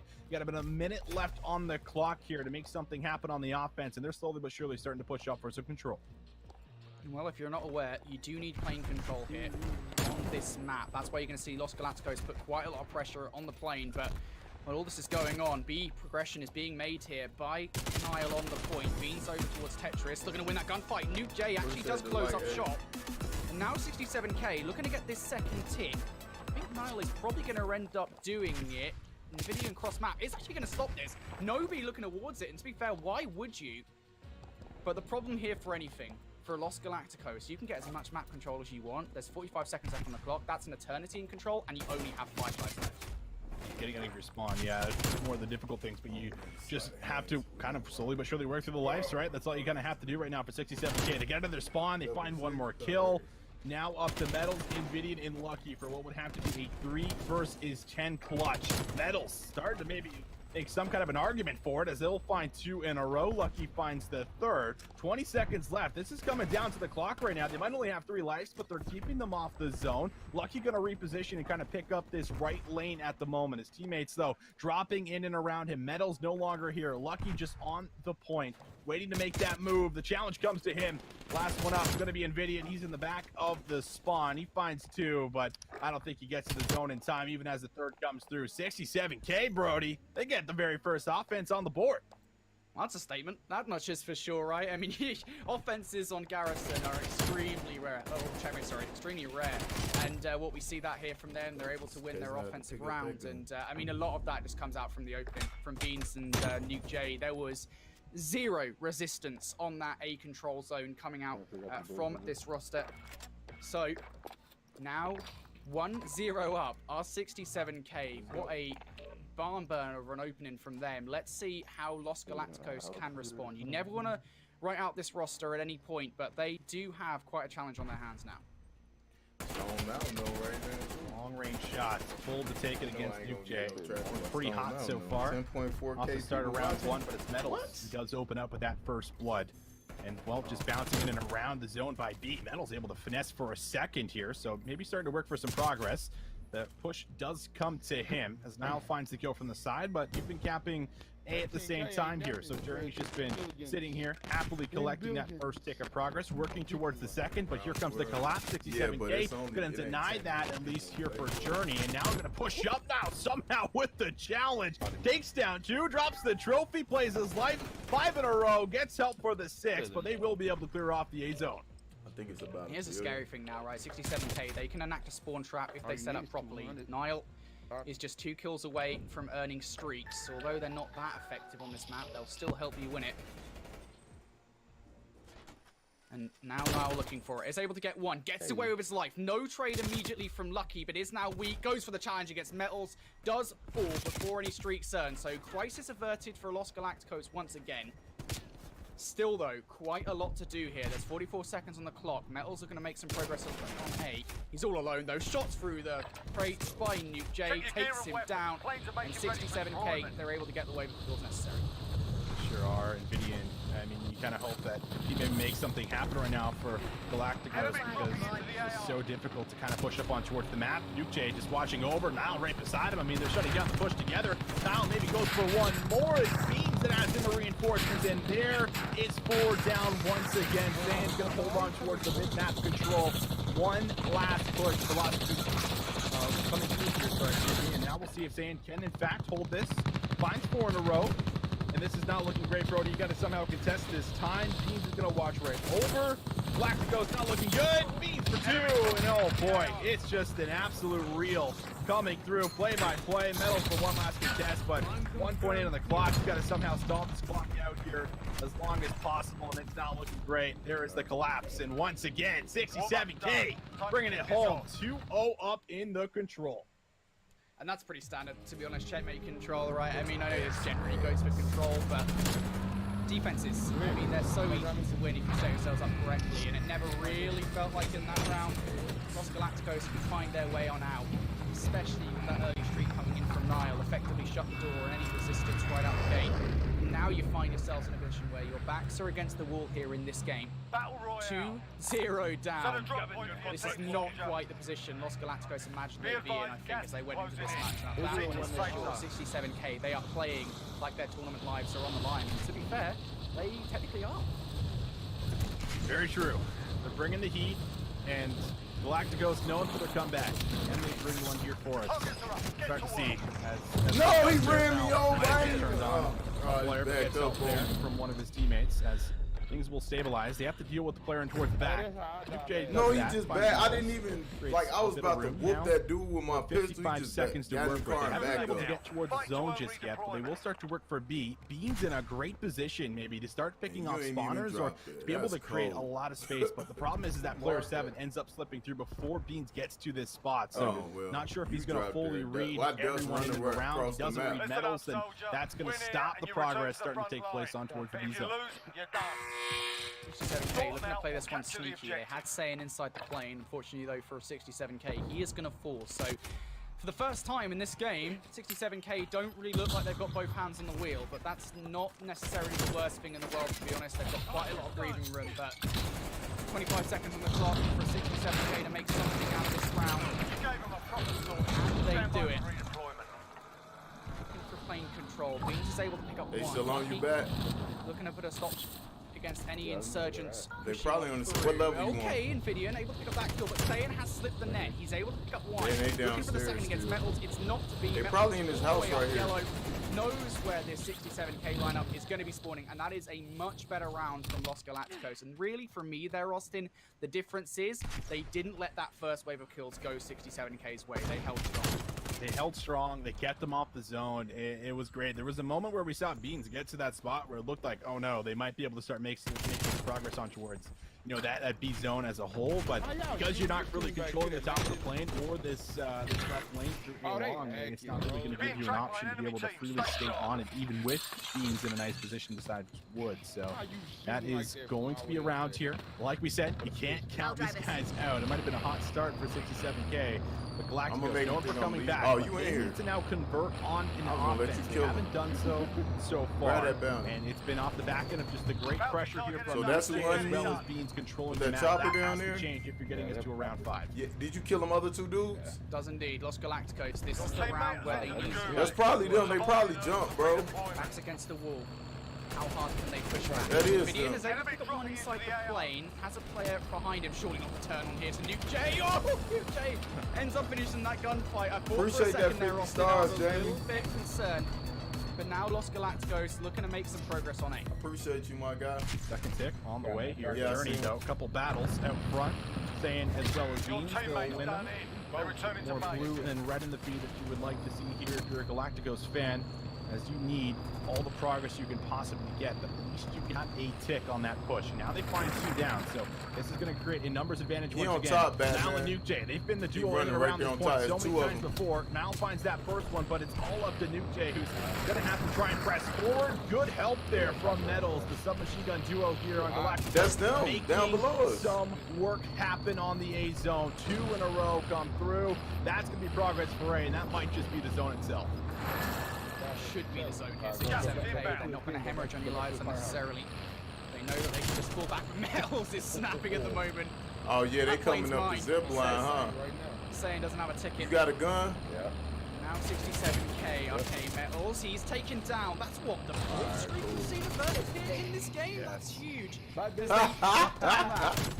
going in from Set up. below, Los Galacticos, they are the ones here you feel in control of the map. They technically, I mean, have full control over B, but there's Let's one go. player who has managed to get away, and that's Nuke J. Oh no, I hit the wrong button. I'm going down with them. I'm dead. Kind of trading I'm the dead. map right I'm now, dead and with Vidian's trying to press forward here Oh, stupid. with Lucky. So both ARs are kind of caught over by this A long lane, but yeah, this opens up for Right, we're Nuke in the J to safe start zone. moving in towards the It's about spawn. to get noisy. So he stops all of the sub players from being able to push back up on towards that free lane. Means can't win that battle. Lucky somehow comes out with the 1v1. And I hit the And zip line on you need accident. kills now to start coming through for Galacticos. You got a minute on this clock. You have to make some progress by B. Journey, let's do ignite that exact push. As he finds that first one, can't grab the second. Nuke J Oh, he got a clearing off sniper. some of this right lane now. As Lucky can't find the trade just yet. Nuke J under fire and low. Might just end up falling. Almost the finesse, but Lucky goes towards the beat down. Yeah, no Finds the more kill. 2 now. Dropping for the side of 67K. I Has to try and did go answer, and he back, doesn't bro. exactly have the support just yet. One thing I will say here is we're in a 12 versus 7 live situation for Los Galacticos, so they do have the He advantage probably here, but coming 35 up the seconds zip on the line clock. right now. 67K will use the play time if they can. Stay frosty. Journey on point. You're safe. You lost Looking the to enemy clutch up. train. Lucky's able to get one. Trades in for a Lucky, and this is what's happening here. That life disparity Told you he was definitely gonna being come felt over for now. 67K. But Nuke J and Beans able to pick up 3, and now this is much more manageable. You've got Nuke J pushed all the way inside the spawn. Unfortunately, though, he is going to fall. If I had some more And bullets, now I'd the have trio, fallen. Beans, Saiyan, and Nile. What do you have for us? 14 seconds on the clock. Los Galacticos just one. Alright, they ain't push looted Metal's down able to here. pick one. Lucky's able to pick up another. It's just down. Annihilator 1 versus 6. He's able to get one, but 11 seconds on the clock. Players on the point, and that's a huge. Hey, watch clutch up for Los top, Batman. Galacticos. Oh, Brody, can't count him out, man. We're going to round 5. What was looking to be maybe quick, slight work for a 67K in this map number 3. Thank you for the No longer the nice case. FFAR, It is my now boy. tied up. We're going to see exactly who has offense, who has defense. I didn't do the Coming quick draft chopper. here, so we'll see who in fact actually has it. Of course, you want defense in this position for either team. Hostile And helo. with all the kills coming through, that means that on the attack, I ain't going nowhere, 67K, bro. they gotta make some wonders happen on towards the map, Brody. They did it Oh, in Lord. towards the very first round, but that's the only round. Now they have to do it again. I've been spotted. 67K, they are going to be the ones here. On offense, this is not how they expected this control to go. They started so strongly. Now they're going to need a repeat of round number 1. Nuke J starting to heat up over towards Enemy A. UAV overhead. You can deal with Vidian, this speed good opening, but if Vidian deals with him, Los Galacticos is going to win those first engagement. And for 67K at the moment, it is just about finding some kind of opening, having the kind of start that you had in round number 1. But at the moment, Los Galacticos, they are dealing with them with ease, and Vidian almost slides out for the second. He's done. Yeah, I think the big problem right now is 67K. They're so tunneled on getting someone towards this A zone that they're not really following the fundamentals of this map mode combination where you have to get somebody inside a plane. Now they're realizing Target it that, marked. guys, we Let can't him just have push it. through this A lane and have plane control. We're going to get taken down from the side. So I'm going to dedicate about 2 players into getting some plane control. Lucky is underneath. He'll win one battle, but you need a trade to come through for 67K, and nothing is near just yet. So Journey now allowed to go on a bit of a rampage as he cleans up too. Brody, there's 20 seconds left, and they haven't even got towards the zone. Well, this is not how 67K envisions the rest of this game going. 13 seconds on the clock. Can 67K do anything about it? The answer, I think, Austin, we both agree, is a resoundingly no. 5 seconds now. The timer ticks down. Hey, and 67K, what was a bright and hopeful control, has quickly turned into a desolate near future for them. 3-2. What a reverse sweep in the control, and that was just really, really well played for the Rams. I honestly didn't think they were going to do it. There was a point there where 67K, they just looked indomitable. And, I mean, Rams, they came back in just such a fashion, man. I'm just completely exhilarated by that game. I mean, yeah, the community probably would, you know, reference that to just a breakdown. It was a breakdown, ladies and gentlemen. I feel like that's the word that's been going around lately. So that's what it kind of feels like. I mean, there's a moment where they have to close that out going in towards the round number 4. They're on defense. They give too many lives away. And because of it, you know, Rams are able to, or rather, excuse me, Los Galacticos are able to kind of make their way in and be able to just fight back in towards this game. This team has just so much composure. And as we take a look at a lot of the replays that, you know, end up unfolding here for us, the first 2 rounds, you're thinking, damn, 67K, they might just 3-0 this Galactico squad. They're looking too strong. Everything is working here for Nuke J as well as Beans, where they're taking over the map. But we get towards those future rounds here, Brody, and everything just turns on its head. It does. This is absolutely a game of 2 halves. It's kind of like a football game in a way, right? I mean, these guys, they went off field after round number 2. Los Galacticos, they had a word with themselves inside the changing rooms, and they came out a very different team, of course. I mean, that round number 3, it was kind of expected in a sense to go their way, but it was round number 4. I think that's when they really did turn everything around. They shut down 67K right out of the gate, and they gave themselves that life advantage, which realistically speaking, Los Galacticos, they were able to really work with. And of course, round number 5, and it does help that they did end up getting defense on round number 5. It always does, but I mean, it's still just how dominant, you know, the changes were made. When we look at that first round where there's just like a great opening, they're able to get that A zone pretty quick, and then they transition over towards B, compared to the last round where it's like they feel like they can't breathe, they're suffocating, they can't even get to a zone. I don't even know if they touched it, so it's just so night and day to see that first round play out compared to the last round play out there for us. Very, very much a change up, and it's just also the fire of coming back and saying, listen, we're going round 5 here, guys. Like, we can absolutely, you know, quote unquote reverse sweep them in the control, and that's exactly what they do here. So they're able to pull off a nasty win, and that also gives them the leverage going in towards the rest of the series, because you have to grab one of the respawns here. You absolutely have to, and we're going in towards what will be a Moscow hardpoint, where you do have an 0-1 record for the Rams. And the highlight here, I feel like, for 67K, and what you have to keep reminding everyone of, is that the ARs are actually on fire. They're online. Beans and Nuke J, they were the reason they were winning the majority of those rounds there where we got in towards the control. They were the reason that they locked and solidified that search and destroy on raid. It has to now be the reason going in towards Moscow if we're going to see the light of the Miami for map 5. Yeah, absolutely. And I think, you know, this can't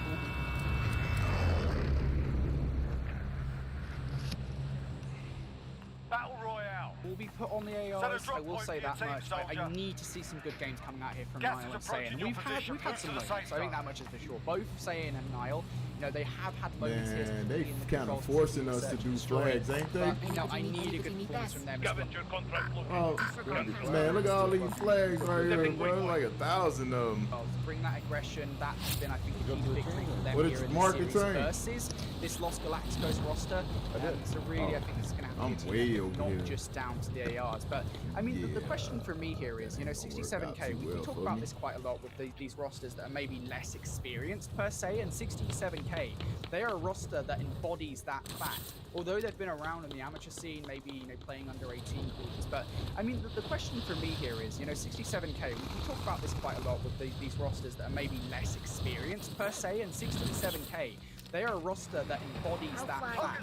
Although they've been around in the amateur scene, maybe, you know, playing under 18 or G for years, like what I've was saying for years now, he has played pretty well. It is heartbreaking, and it can absolutely affect the morale, affect the mentals of some of these guys.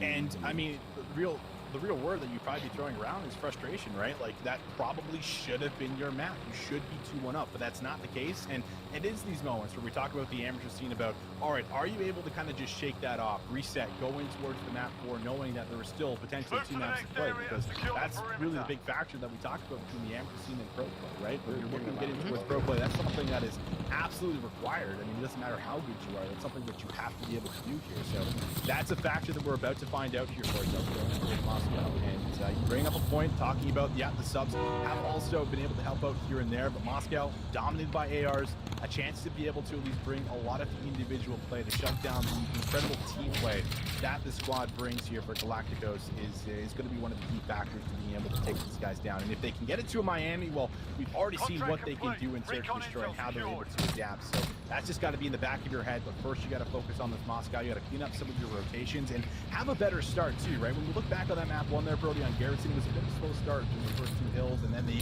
almost fumbled the rotation and rolled towards B3, where things just felt like it was almost out of hand. So if you can have at least a bit of a cleaner start, maybe trade some P2s or P3s for holding the full hill, that could be your opportunity as well, at least being able to keep things contested throughout the entire map. I will say one thing, which is that, you know, unlike Garrison or maybe a map like Raid, and this is what happened on Garrison, Moscow is a much more forgiving map if you mess up the rotation, right? If you go down by 100 points or so, yes, that's still a rubbish situation to find yourself in, but it's much more manageable on a map like Moscow. We've seen teams come back from those kind of deficits quite often, so, hey, look, if they find themselves in that position again, well, for 67k, but I think you're on the money there, Austin. They do not want to get themselves in that position. And hey, if they can get things going here early on, if you can see, you know, Beans and Nuke J firing more cylinders, the 2 players that have been absolutely lights out for this roster so far, this might not be such a bad night. We've seen highlights from the report. Let's see if we're able to. They're the only 2 you can drop at the same time. But it used to not be like that. You used to have to wait till one was done. So we'll have an update for you guys on that in just a moment. But as I said, Austin, for me the thing here is for them, they need to come out the gate swinging as a roster and really kind of, I guess, just knock this Los Galacticos roster off their feet a little bit, trying to send them from now right off the bat. Yeah, match them tit for tat. Like, I think that's the big key here for these guys, man. If you can at least match them and don't give them the breathing room to take over a map like we know they're capable of doing, because they've done it just so many times before, I think that's really the window. But, I mean, it's still so difficult to bounce back after that map 3, as we're talking about here. So there's a lot to kind of think about before we get ourselves into this matchup and how they're going to be able to kind of handle it. But if they can, then yeah, then maybe we are going to be able to see these guys get us towards map 5 if they can have that hot start, be able to win some of these rotations, lock down some setups. And I mean, we know they're capable of doing it. It's just a matter of, you know, following the fundamentals, making sure they're staying on the same page together. And we also come back to the standings for as far as what these things again Get ready for implications. I mean, this would be such a massive win, taking a win away from the second seeded team right now in towards the standings in week 2 would just do wonders if you're able to, you know, kind of keep this train rolling, so to speak, as far as finding win after win after win and being able to work your way up the standings so you can solidify a playoff spot here. So yeah, man, there's a lot to take in for these guys. You have to imagine that's also a lot of pressure, knowing that this is probably an important win for as far as whether or not maybe we're getting relegated or not because of the 3 teams that are currently 1 and 4. So that also kind of plays a bit of a factor. Yeah, if you can win this series, right, if you're a 67k and you can win this series against arguably the best team in European Champions, not only does that shoot your confidence sky high, but it gets you a little bit of relief. Like, you're like, hang on, our next matchup is not so much of a problem anymore. And just to give you guys an update as well, I believe Team Moon has ended up winning their matchup 3-1 versus Train Hard Esports. Of course, that was a massive matchup, talking about relegation. And we'll be having our eyes kind of on the went there in the first place. This is been good. Of Challengers League here in Stage 2 in Europe. So, of course, just like the Stage 1 we've done too, there's going to be a lot of eyes on some of these lower level matchups, if you will, with teams that are 1 and 3, 1 and 4, that are fighting to stay alive in the stage. And of course, that's what we have in our hands here with 67k. A team that is fighting to stay alive, Austin. Can they do it? 2-1 down in the series. They got to win this hard point. Let's find out if they can. So far, just going to be contested back and if we hold it down, but I'm not going to go sit up there make sure they get as much P1 I just want to know what we need to push to when we start. fight, bro. Grab that one. Arrows, that's where we're going to be rotating to next, just right behind them. Nuke J responsible for walking down the middle of the map right now. Finds himself a kill. The trade there for Immediate. So time's still going over. Black's going to be pretty happy with it. They finally come to finds 2. Now Nile a chance to be able to beat up the 3rd. Just instead will shrug him back and be able to play his life. Still a lot of his time being contested, but you do have the setup at least intact for now. 77K. Well, still a little bit like Professor Barnes at the moment, because I've got some good news, everyone. Lost Galacticos, they've already... I was about to say, well, I only got $1,300, but I got $13,000. They do have to win a couple of rotational gunfights. They do it here for a 67K. So now, it's going to be about so we got to sit right here then. Moving up here against Los Galacticos. And a lot of this, as we said, is going to be down to I'm not going to sit the players with the ARs. See the subs start to play really well here. Go there so he can sit there and do it the whole time. He's saying inside the hardpoint. Beats now on the backside though, looking for these opening gunfights. Look at the aggression coming in from Metals. He's able to pick up 2. The surge from the backside for Los Galacticos. They're able to pick up all of the gunfights. That is a brilliant break for them. And of course, 67K in a horrible position because that's quite a lot of time to give up. But you don't want to give up. We gotta go that way anyway. I'm gonna sit in the boneyard and pick I don't people think it's the end of the world. 67K just need to make sure that they do, in fact, lock things down here and fend off the first and second push. This is kind of what we're used to seeing sometimes on this map for Moscow. Just a matter of, again, can you actually stop this in towards the back? Because Galacticos really good at being able to break down setups and make their way in towards the back. First gunfight there, Sand able to connect.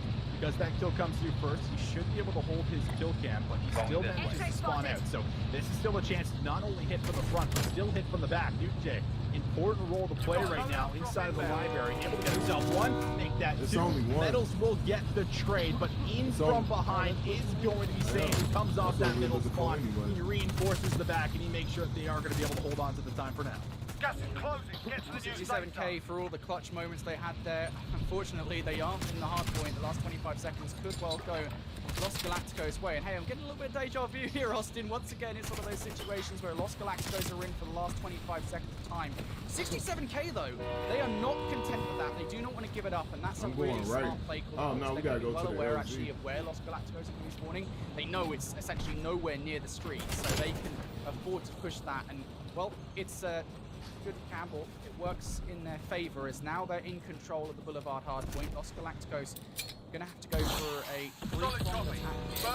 Metals coming in from behind. He could be a problem, and 67K just simply not aware of this. Metals, that spawn, I don't think he would be aware of it naturally. He's able to pick up 2 kills inside the hardpoint, and I think just off the back of that one play, to be honest, from Metals, that one spawn, Los Galacticos able to break on in. So ain't nobody stay here with that's just a big individual play from Metals, able to make sure they lock down some time, get some early break, and those spawns were pretty deep there for the 4 players that came out off of those kills. Spawning around P2, they will make their way back towards the street and middle goal of the journey. Also dealing with that as he finds one trying to create a pinch. Now the hit from the front, just fighting for about 20 seconds or so, not able to find himself a kill, but I don't think they want to fully invest in towards the push here. They simply just want to try and zone some of the exits, get themselves ready for a setup towards P1 as we go back towards the set. And well, with an 8 kill coming in, they will be able to contest just a few extra seconds there, just trying to take anything they can off the clock. But Nile, he's already set up for new trophy system down. He's in collecting time. He's indeed close hardpoint overall here, to be honest with you, Austin. This is so tip-tap. That's what you said we need to see from 67K, and they've managed to keep up Los Galacticos. Nobody across the board really is having that great of a game as well. I think that's one of the key things. We haven't seen anybody go off on either side, really. 67K though, inside the hard point, saying able to pick up 2. Nuke J follows up with another one. 67K, they stave off the attack for now. Los Galacticos going to be spawning out all the way over towards Founding, and that's a great read from Nile, able to pick up 2. And that is a huge batch of kills for 67K to get, because now with 20 seconds left, Los Galacticos, they're spawning out 9.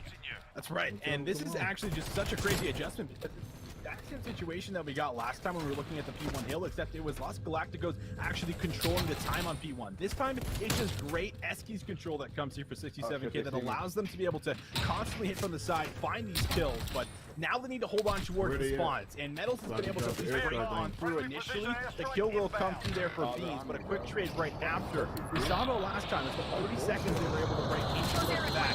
This time it could be a lot sooner if Journey can keep this up here with his teammates as they go for another break. It's the same break, exactly what we said, Austin. This is the same break, and it works exactly the same. Journey able to pick up Batter in the second. Fourth on a spree.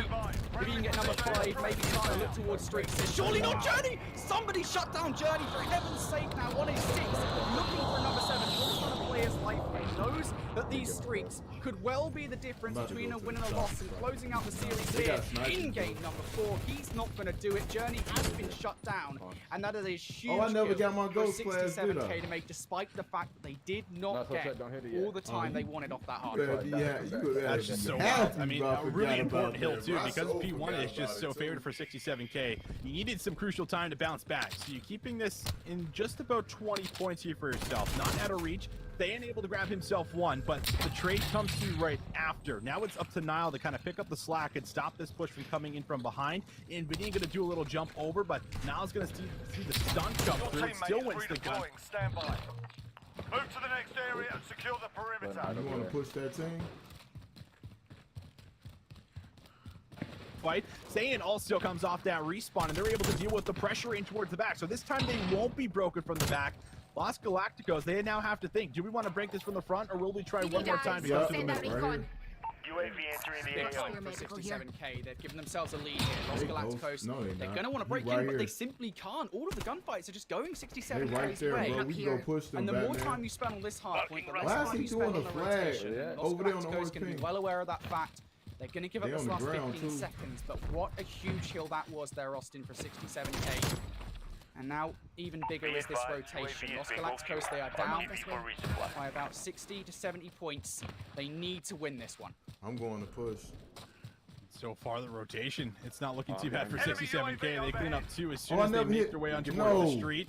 Initial time collected for I'm gonna get 67k, this but forward Journey and go going to get it. find a pinch. He won't get the kill, but That Saiyan ain't there gonna to come. answer back as Metal forced to press forward, see if he can pick up that trade. Now Dust over there look around thinking he for as far ripped. as the spawns. Metal's getting inside office, gets help from Journey. They're going to be able to control goal. So their arrows now just have to focus throughout the street as Metal's actually pops back up top. We'll be able to fight for this time. Still a good 30 seconds to fight for, and 67k, they also have to start worrying about the rotation. Do indeed, Los Galacticos looking to get the rest of this time. It's time they're going to want. Metal's inside office, going to jump out into the window to try and earn it, but there's 2 players he has to face down to get any of that time. I know they Then are. he's going to be able to pick up that scrap. Keep an eye on numbers on your mini-map. Los Galacticos going to try and push this from checkers to make sure they do get control of P1. I'm saying, he is the player that's looking to disrupt this play. If he can make a couple of kills here on this flank, About to get a this UAV would be right now. huge for 67k. No, they not going unless they just hit a. Waiting patiently, trying to scout them out, finds the kill. His teammates also convert for No, kills. they still And not P1 ghosted. in their control. Last time, they held this for just about the full time. This time, you can't let that Let's go. happen if you're Come off this Galacticos, way. because I'm about to go if third you do, we party, might be just be cool. going towards a map number 5. So Yeah, far, we're so fine. good. 67k, zoning Snuck him up away. on my Nuke homeboy, almost man. finding the second. Saiyan just looking to try and clean up the player inside the point. Is lucky, doesn't have all the help. Long range shots not there. As Metals answers back for the time, still up in the air for either squad. Nile playing his life down. As he waits for the challenge, he will get it. Metals finding a couple in a row, trying to break on through to force those spawns deeper. The only difference this time around, Brody, is that we're going to be going towards this T2 hill, and it's not going to be 67k with the initial setup. They now need to There's find more than one. themselves a Oh, towards boy. your point. Just cover me. Cover me. He right This here. is just so well played from 67k. I mean, what? They are 22 points shy of victory here in game number 4, forcing a map number 5 against Los Galacticos. What can Los Galacticos do about it? They are quite a margin away from even in this game up. And it's Metals inside launching. There's one right here. Pick up one, but good trades coming on through for Los Galacticos. So Right here. they're going to hold on to this point for now. They're 67k. They're going to have a few attempts at this Second of before mine. thinking about that rotation. At least one more, you might imagine. And actually, 67k, I really like this from them. They're not overcommitting to this. They still want the time. Oh, They're now going for it. Nuke J is going to fall, and there you go. The reserve list is Oh. going to pay off here. 67K. The players spawn out over towards gold. Yes, they don't win that time, but they have the rotation. Yeah, they have the rotation. They just kind of force back some of those spawns, so they're not able to rotate earlier than you would have maybe liked here. But Galacticos trying to break this from the front of Fountain. Not something we typically see. Maybe Saiyan as well as Nile. They find two. So Journey, he's forced to go big. He finds one, but the double chow is there. 67K trying to hold on towards the setup. They have the spawns. They have the hill. Galacticos might have one good push left, and it needs to come here. Nile from the side, looking to shut it down. Everyone waiting to get in position. Has to be now, and here it comes. They're able to deal with the first one, making their way towards the point. They find the second. It's Nuke J in the back. He finds two, stopping it, but in towards the point is Journey. He's all alone. Beans finds him. Only 4 more seconds, and with the time coming in, 67K are getting us to a map 5. What a performance from 67K. They played that one so close versus Los Galacticos throughout the entirety of that first set of hills, I would say. And then whatever happened, it's kind of like they flicked a switch mentally, really, on the rotation from P2 to P3, where they just got the majority time off the back of those hard points. And ever since then, Los Galacticos, they just really failed to close that gap. But 67K played that so well, and something we talked about going into that hard point, right? We needed to see good performances out of Nile and Saiyan, and guess what, Austin? That is exactly what we got.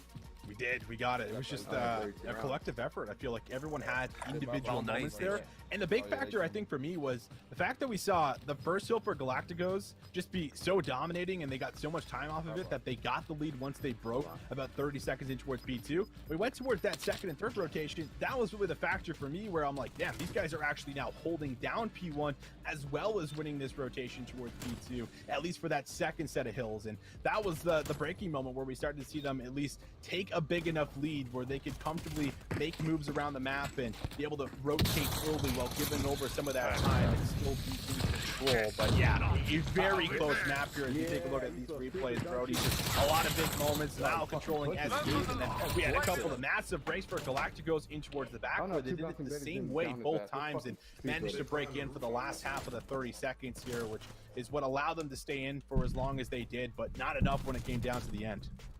And I think actually what you guys just saw there on that replay, that moment it won't seal the game, but you got to imagine how different of a game that actually looks there if Journey gets that 7th kill over on P2, right? I mean, he was 1 kill away from when he gets those. You know, that is an entirely different game. 67K may well have been looking at the end of the series there and then, but now, Austin, we are looking at a parallel universe that they very much would rather enjoy. They go into a game number 5 after a stellar performance in game number 2, and it's not like they blew Los Galacticos out of the water, but they outplayed them when it mattered. And of course, if you remember that search and destroy, right, Austin, it came down to the one round realistically, and that wasn't because it was a round 11, it was because all they were doing effectively, Los Galacticos and this roster of 67K, just trading defenses. But that offensive win, that 2 versus 4 in game number 2, the heroics from Beans and Nuke J, players we have been talking so highly of all series, it made all the difference, and that is what makes this Miami search and destroy so exciting. I think that's the standout for me. I think Beans in particular, because when I was looking at this roster coming into it today, knowing that you know, it would be on the cast, I was thinking, all right, now I've seen a lot of him. I know what he's capable of doing. Nuke J, I've seen the talent that he brings to the table. I wasn't really expecting, you know, as much from the other two guys, and I think that they're absolutely proving me wrong. They're showing up. Beans in particular, I think has really just kind of blown me away for as far as what he's capable of doing with that crate 6 in his hands, and he is, you know, put in a position where he's absolutely shining. Now a chance to be able to take this one away. We also were kind of, you know, posturing him and Hawing about were they going to be able to bounce back after, you know, such a tough defeat in the control where they were up 2-0 and they lost 3 rounds straight.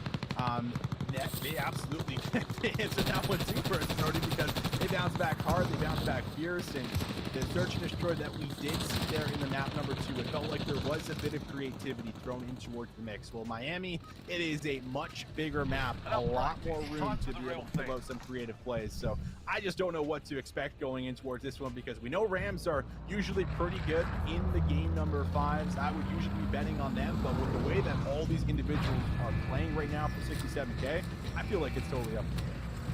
It is. It absolutely is. Now, we've got an around the grounds update per se for those of you fans at home as to what's going on at the moment.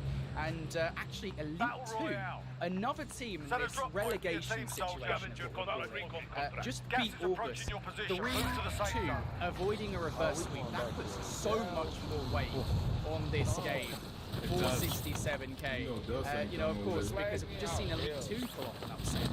Well, 67K now need to pull off an upset. They're actually look at 0 on the day. So I believe that kind of puts them out of the woods per se in terms of getting relegated. I'm sure on exactly. So why you acting like all the relegation situations? Of course, we don't get live updates of what's going on in terms of the standings. So we'll have to see where we're at the end of today.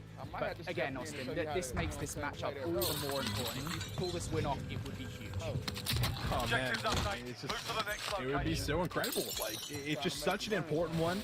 And it's coming back to the fact that you're taking down, you know, what a lot of people hold to be, you know, the #1 team in Europe. Even if it doesn't show in Danny Crusade because Passion is flawless.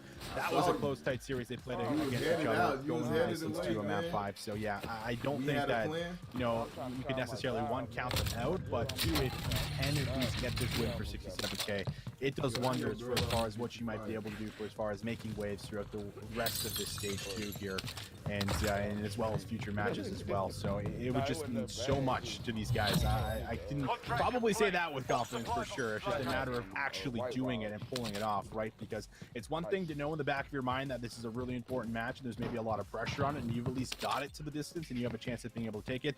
It's a total other thing to actually win it and do it. So we have to see them kind of do what they've been doing throughout just about every single map, and coming back to the fact that this is going to be a chance for Beans and NukeJ to do what they were doing before, except on an even larger map now as we look at Miami for as far as what you might be able to do, and being able to control a lot of the lanes is what this comes down to, that AR role. So we'll see if they can do it, Brody.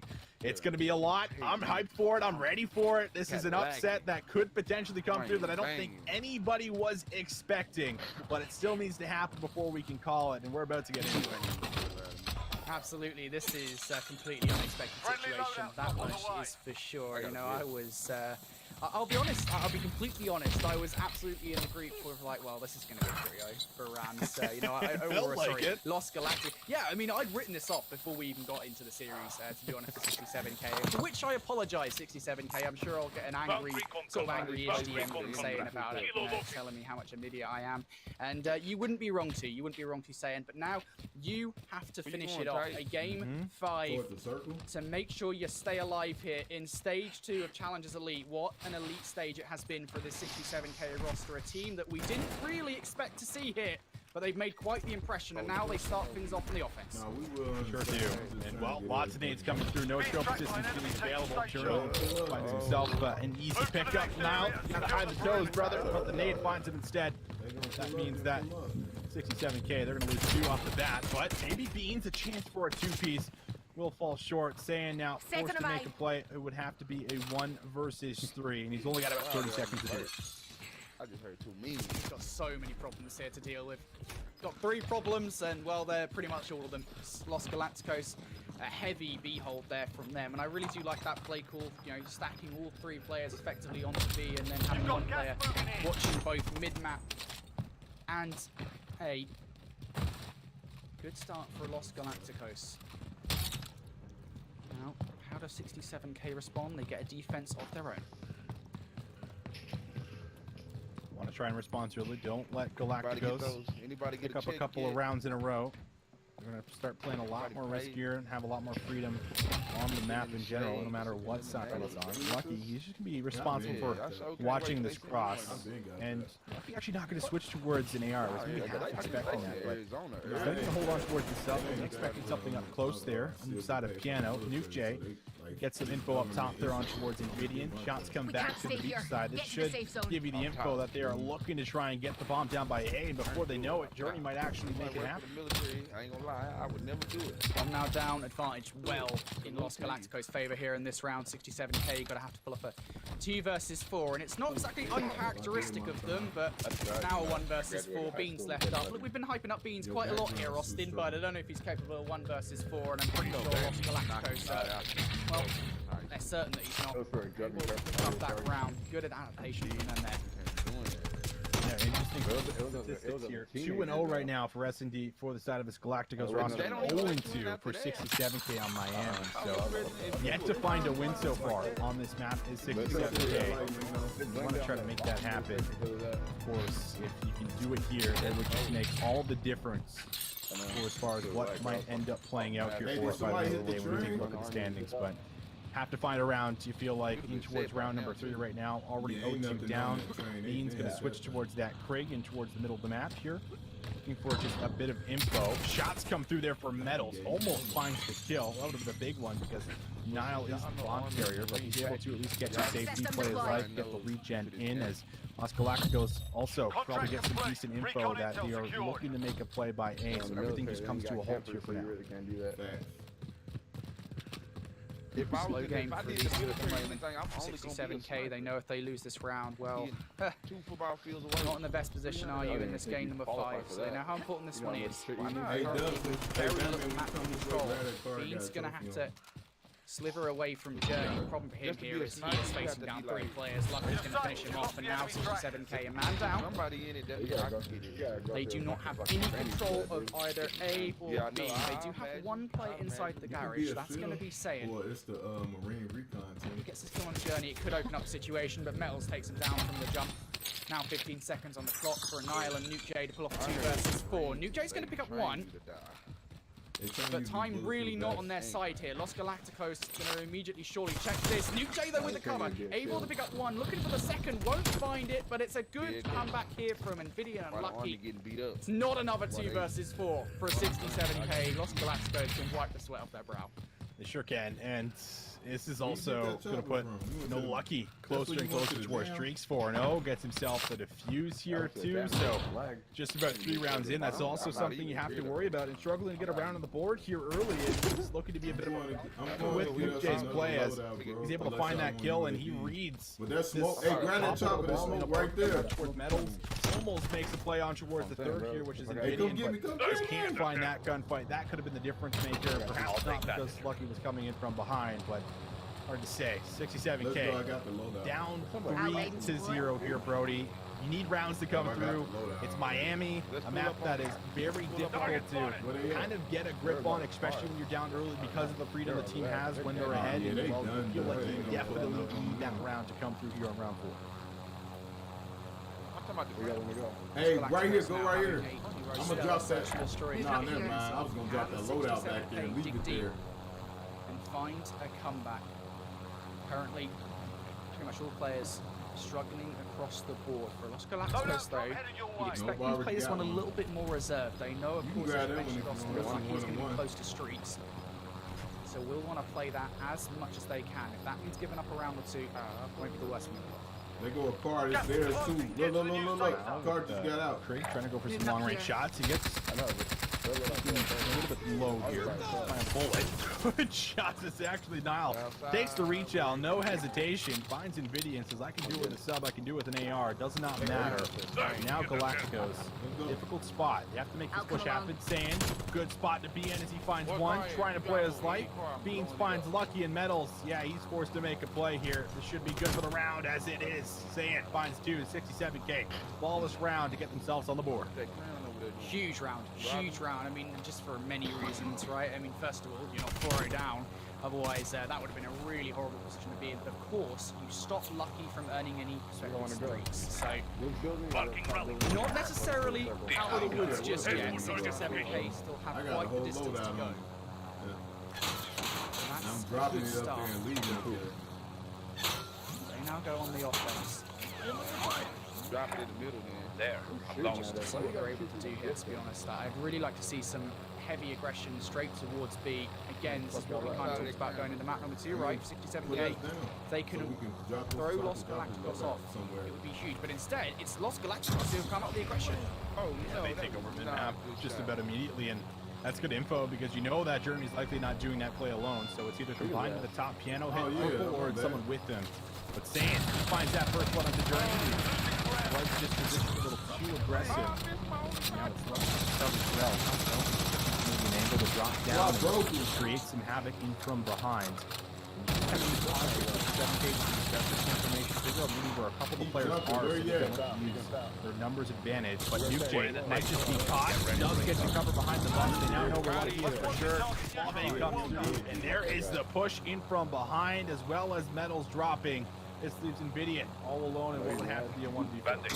Get your supplies. Nvidia's a pretty good player. He's been somebody that we've maybe questioned in the past. He's placed on this team, but he has more than earned his right to be on this roster. I'm gonna go check Top teams here in European challenges.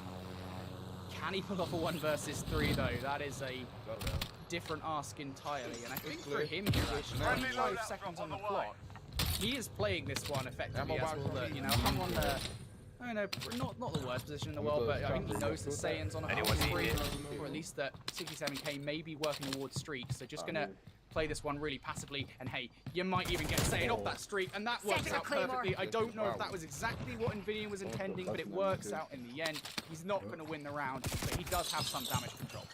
Yeah, it doesn't know if it's intending, but I mean, it's framed up beautifully from you because that's exactly what happens. Finds the kill, makes sure that he isn't going to be able to work towards streaks, and I'm sure Saiyan is like, are you serious? This guy's at the corner in the middle of the map right now. Like, what is he doing? Well, he's just making sure you're not getting streaks here, Saiyan. So, big play, and that also allows 67k to work back in towards the game. I said it around 4. They need to find a win. They did. He melted, bro. He hurt. Manageable. I'm dead, bro. Off of that, look to tie this one up. Man, I'm getting a lot of adjustments. Well, the last block basically went over towards A, so this is going to now be a stack by B. A great read from 67k to change a little bit up here, predicting that the might go towards this site. Bro, I protected him. There is a bit of freedom here. Metal can try and find the head of Nile, see if they can protect him for shooting at y'all. He melted me, bro. Gotta get rid of Nile. Got to get rid of Nile in this position. Good attempt for Semtexes, guys. There's a trophy system there. You're not getting any Semtexes past that. You win this round. Los Galacticos now. They've got to do with Saiyan. He's going to get one. Nile in that power position, able to fire back at Metals also. Nuke J sticks his head out of the restaurant. Chase down Lucky. He's going to his food. 67k. So are they generally. 3 rounds on the bounce here, Austin. Los Galacticos, they came out with the fire in this game number 5, but 67k, they have done exactly what we asked of them. They dug deep, and they found a really solid response. Just a great read, too. Just understanding that they've been shut down today. They're likely going to try OP and just stack it with 3 players. Beautifully done. 67k, back in the game, and a chance to be able to take control here going towards what will be around number 7. So much to take in for this squad, who's been able to bounce back now in towards our final map in this best of 5. And it will be another hit, gearing up towards B. Nile pushed up pretty far and early in towards the round towards B here, so a chance for a plant. Bean's going to slide across, just baiting here for his bomb carrier. Nile now with the second slide. We'll be looking to drop this down, and this should go through. Hey, where did I die, Batman? So I can get my stuff. Should go through here. It's going to drop first blood. Coming on out though for a 67k. Metal passing the playmaker here. Beans though with the aggression. This is what you love to see from 67k. Beans with the aggression. He's able to pick up a second. Now looking for the ace, I believe, in this round. Nile looking to play spoiler though. Comes on through. He's actually going to fly. I'm not actually sure what Nile was doing. Baiting for him for streaks. He baited for streaks. Oh, that's so smart.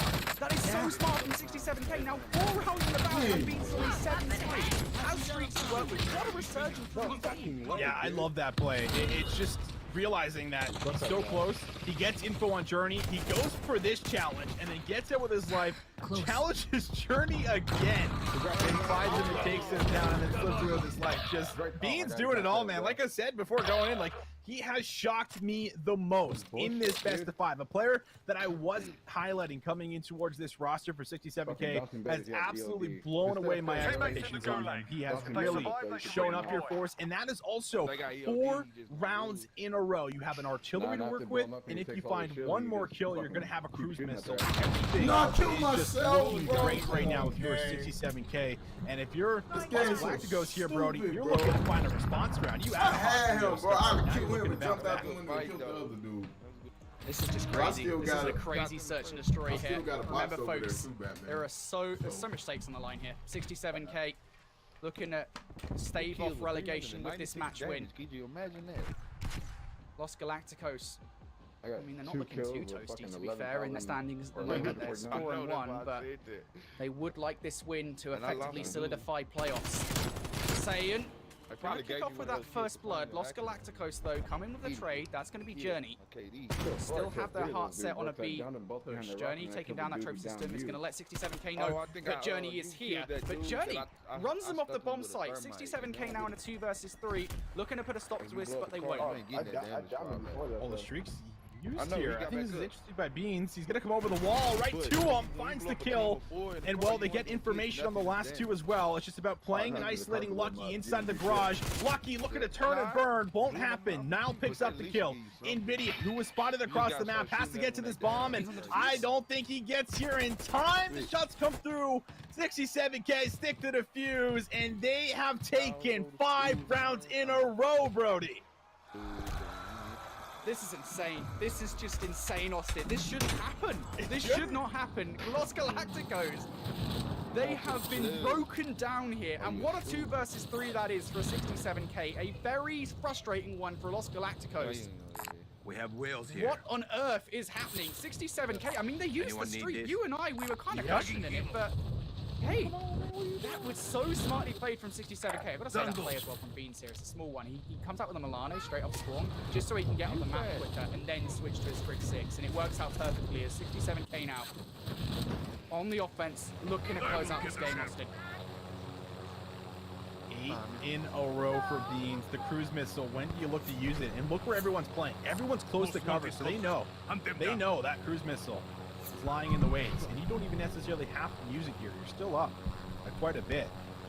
So I would love to see them still kind of look at using this round.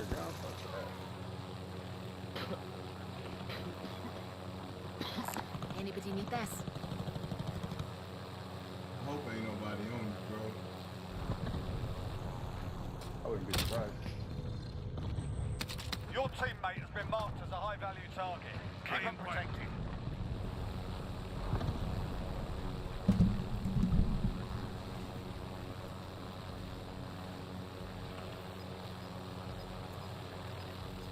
Load out there so we can drop back here, bro. Right, I'm going. Push up. I know. The team might be still there. I don't care, but I said, but you didn't hear what I said though, did you? You can drop back here and push up. I don't care about that. We gotta push up. That's our only loadout, bro. And I did that for a reason. Batman heard me at the beginning. I said, take me to the middle of the circle so I could drop a loadout right there. All that defeats the points that they might have heartbeats. Not if we spread out, and they might not be using them. You know, some people don't even use them. All we got to do is get one loadout.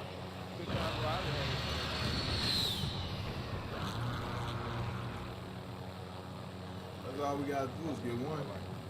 Going this way. Cancel that. Anyway, we got me. Yep, and it's still in the circle too. Now that's my plan. I'm dropping back. Get out of there, Batman. Oh Lord. Dang. Get that truck. You gotta go in the smoke and get that truck. Oh, you gonna die. Bro, like, where was they at? On top of the park. Dang, that was tough.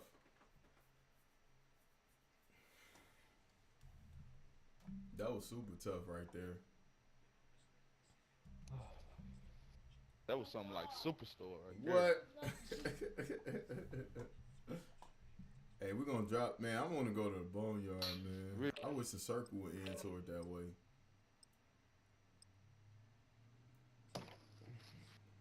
I'm finna be happy. I'm finna watch.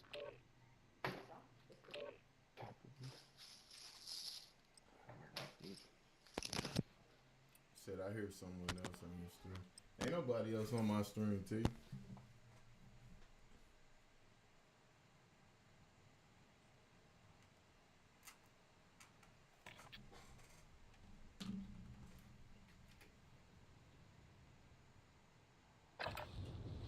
Get yourselves a proper warm-up. We'll be deploying soon. Man.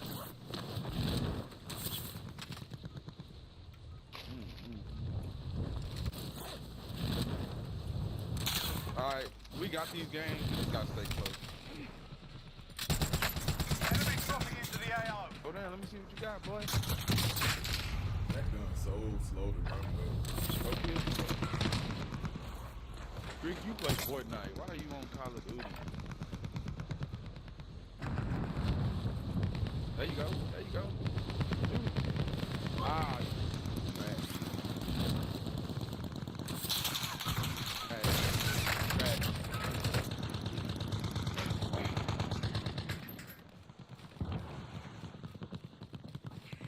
Trash!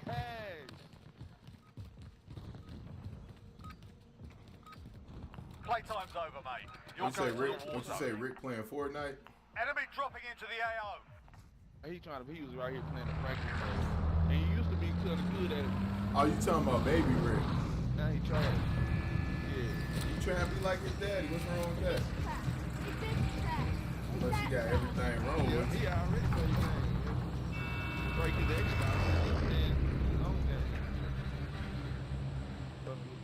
Battle Royale. Ooh.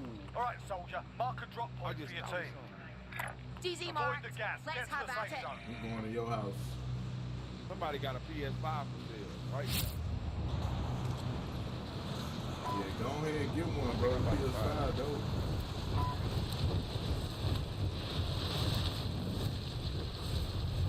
Why you do that? Rick, quit giving me nuggies, man. Back up. You should have told him stop giving Clear me to nuggets. engage all targets.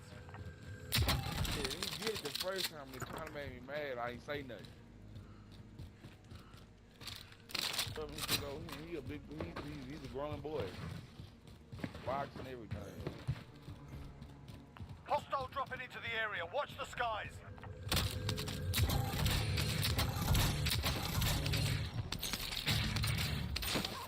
Munitions box on me.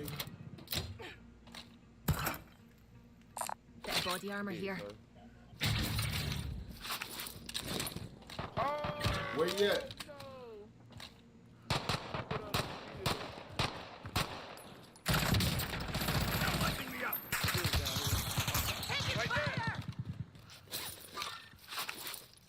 Where's Batman at?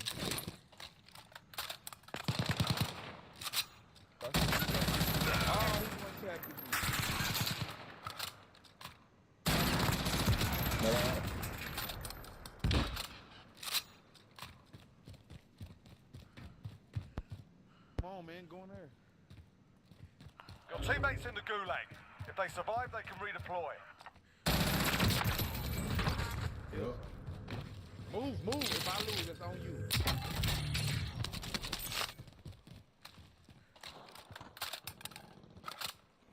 Your teammate got a proper sorting. I got you Send right in now. a Somebody mark. just dropped the loadout. Please.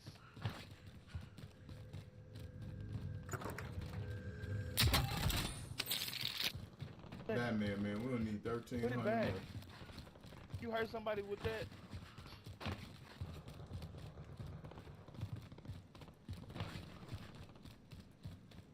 Might have been to the orange room.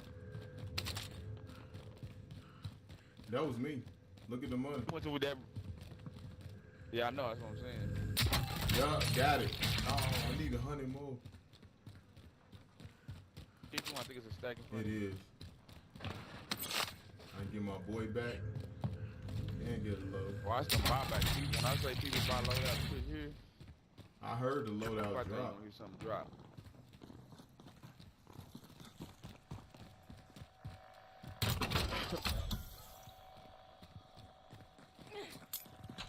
You've got a loadout drop inbound. Center mark. Loadout Ground was to headed actual. toward Request flyover. back last. UAV entering the AO. Y'all bought everything y'all needed. It did brought me back. Yeah. Cause I wanted. Oh, it's one on the roof? It's one on the roof. I'm gonna get the one on the roof then. There's a loadout up there. Gotta go to waste. Yep. They must have just. Oh, that's ours. I'm gonna run. Yes, I know that. I thought I made him miss. Be advised, UAV is bingo I fuel. was talking to you, my RTB mic for was muted. resupply. Yeah, you think I'm talking I tried to wood, throw it away. You seen why I threw it towards the stairs. Where's the one you? Oh, that's the one you. Yeah, that's that one. Yeah, that's the one you bought. Oh, I'm about to say, I thought that was the one the community. That one ain't dropped yet. I was like, Hey, Rick. wait. Bit of body armor here. I know you can use that.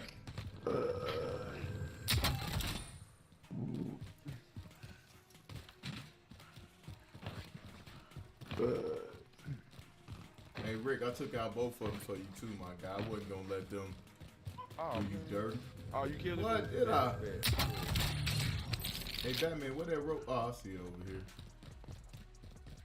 Yeah, it's at the very Yeah, end. I see it. Right, we're in the safe zone. It's about to get noisy. Hypnotic. Expensive to get 2 cups of. Dang. Don't really drink that. Yeah, I'm about to start whacking this dude.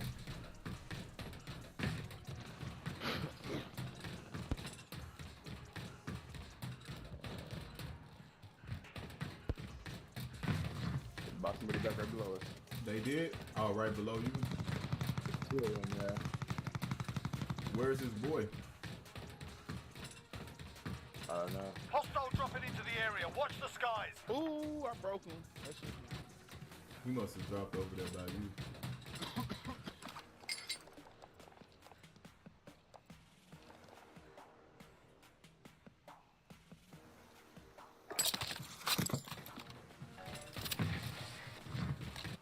If I need plays, I got a play box. No. I got a play box too. I don't have my heartbeat. Oh no, I fell off on accident. Do you see him? Batman, you up top or down low? I'm mid. Where did they go? I think that's that. I think they ran to the other side. I think that's that same I thing. think they ran this way, bro. Marking rally point. It's that most wonder right there, bro. That's who it is. Yep, I'm going to get him right now.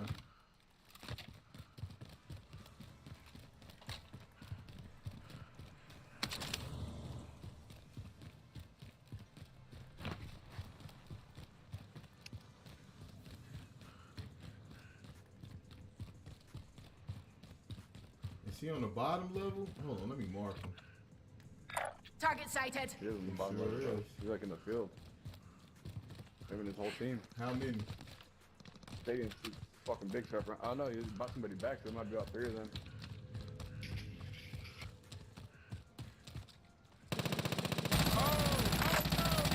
It's the whole team. You're right. Flash out!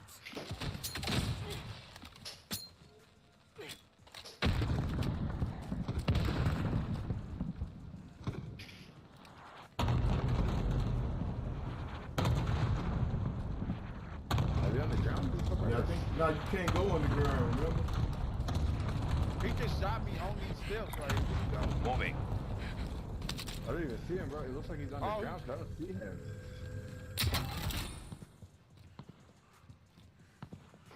Oh, he went in here. Come here.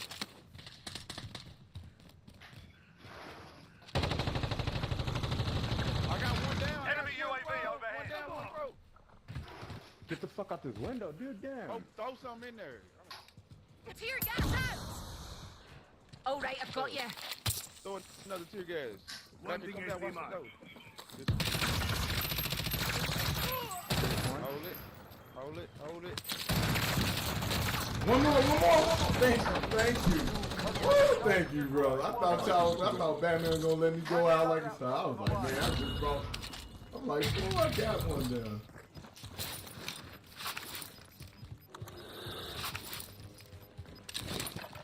You've got gas inbound. Safe zone Everything I relocated. ever wanted. Everything.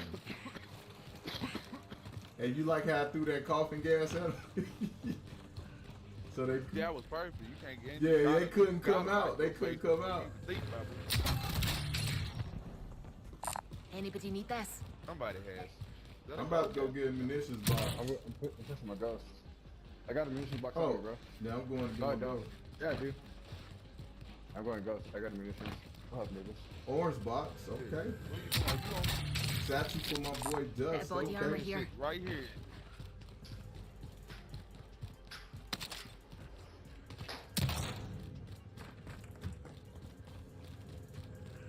There's 2 boxes over here. That was, but then one of them still alive. Nah, we team wiped him, bro. It might be a whole different Yeah, but situation. if they in the gulag, it'll still be there. Who? Undertale. I do not want them to be downtown.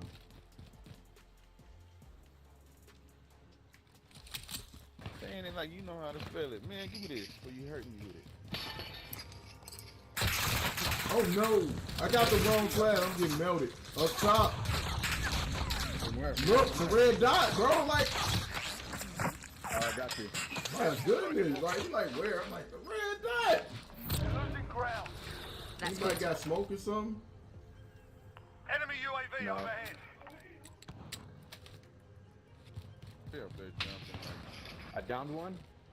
Someone can throw an airstrike at him. Get the fuck out of there. You can Man, run, I just thought I was a We're in the safe zone. Bro, I don't know where I dropped my weapons at. Run. Oh, here they go. Fuck.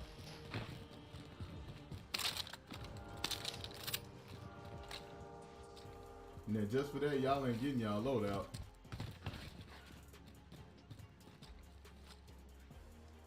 Yeah, them with that one little down, they ain't even trying to peek no more. I came to the second floor because I was gonna watch the loadout before you went to it. Then you fucking rushed to it. That's cool. Where's my phone? Bro, you was like ping them. I'm like, bro, they was lighting me. They was hitting me while I was down.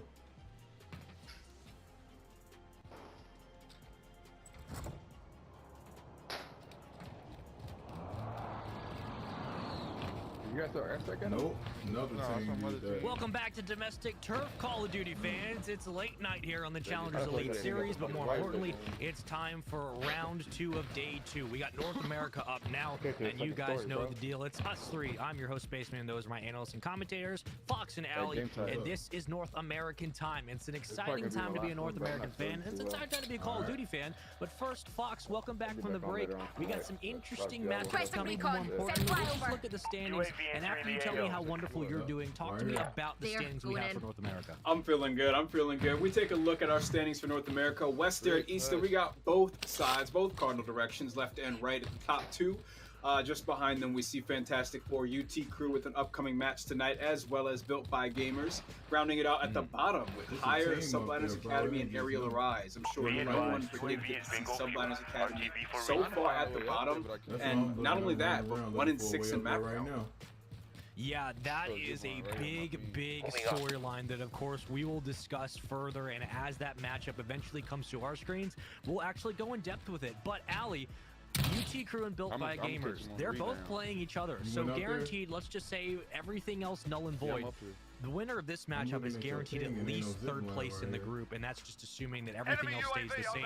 This is a big matchup because, again, you're getting into that territory. Yes, it's only the first week, but you're still vying for a position and shaming yourself up and down the standings to move out of either having to play in the playoff bracket in 3 years' time or get into top 2 to get relegated into Season 3. So talk to me about what the stakes are tonight for both UT Crew and Built by Gamers. I was behind that more. Oh, I'm muted. Let me just try that one more time.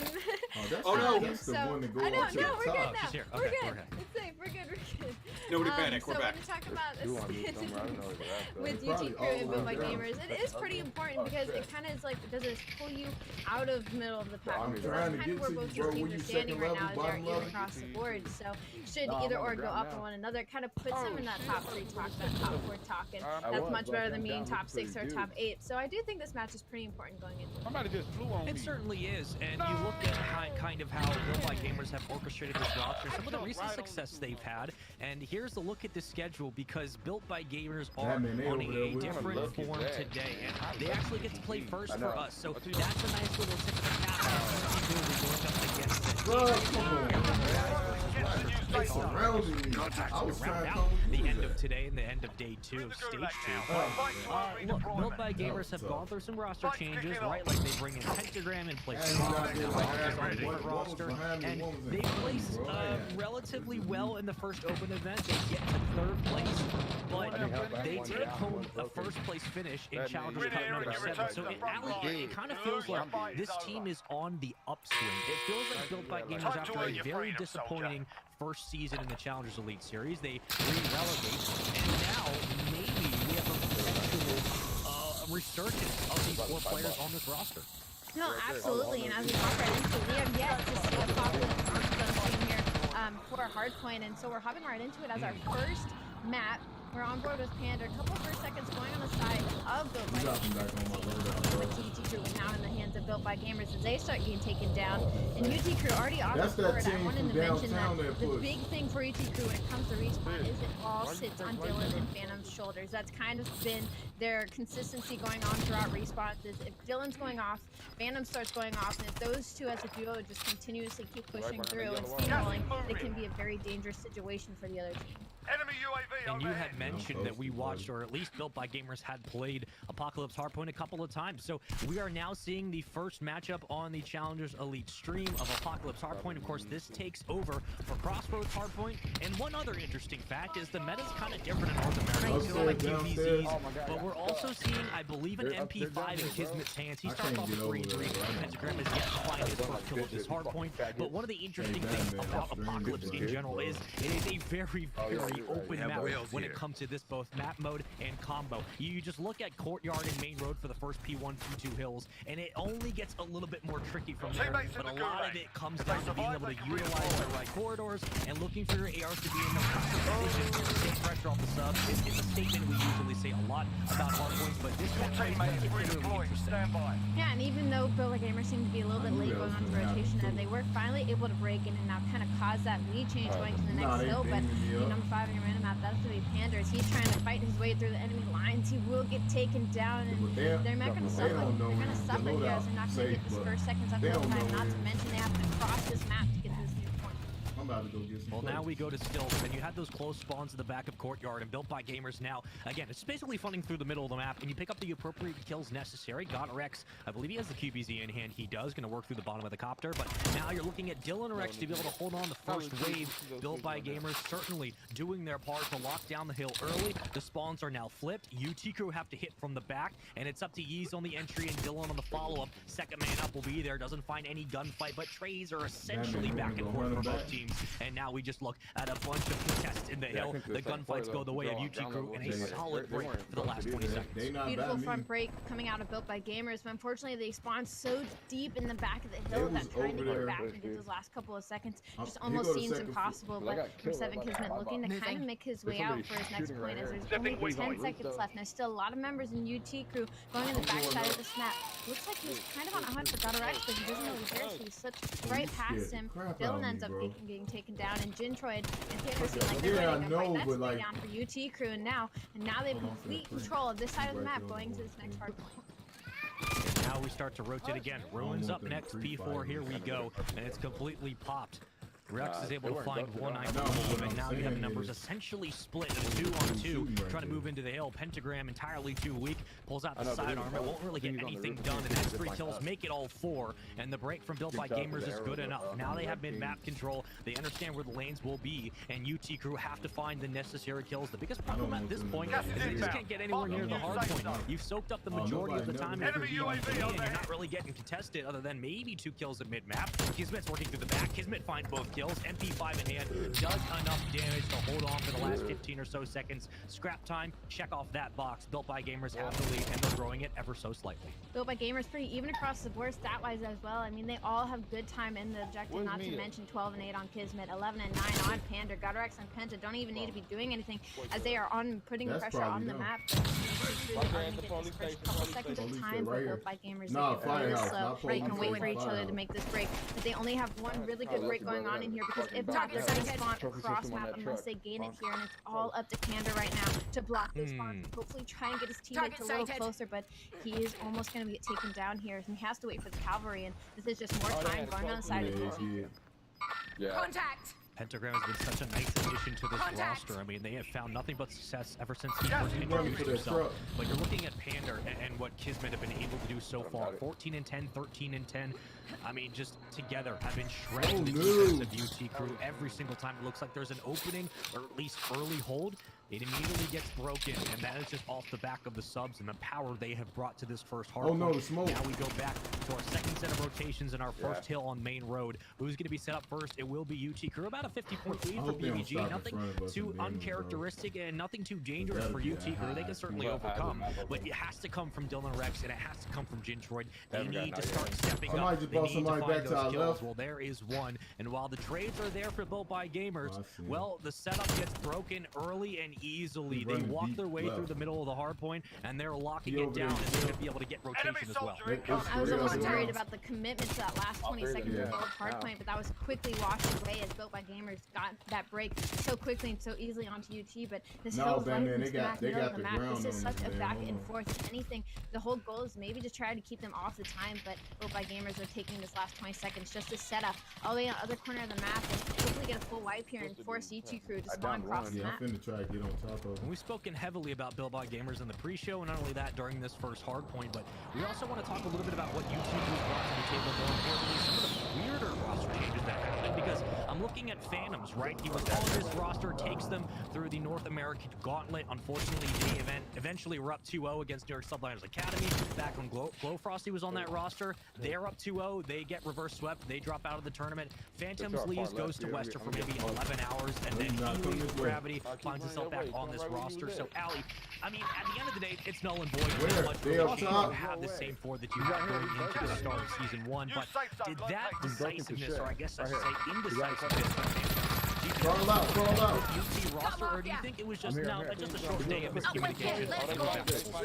It definitely causes a little bit of a hiccup, and like I said, they were already not like super good of a respawn team anyway. It was always heavily put on Phantom's shoulders and on Dylan's shoulders, and so it's kind of the second that either of them kind of settle down, you can see now they just start struggling to really get away with it. You gotta go on top. Hey, go on top. Go to the left. They really want to start running with this, but they need to start finding that consistency. Right here, wrapping around. You can see that this was a good map one choice. BBG up by around 13 or so, but that lead starts to dwindle just a little, and the comeback begins for UT Crew.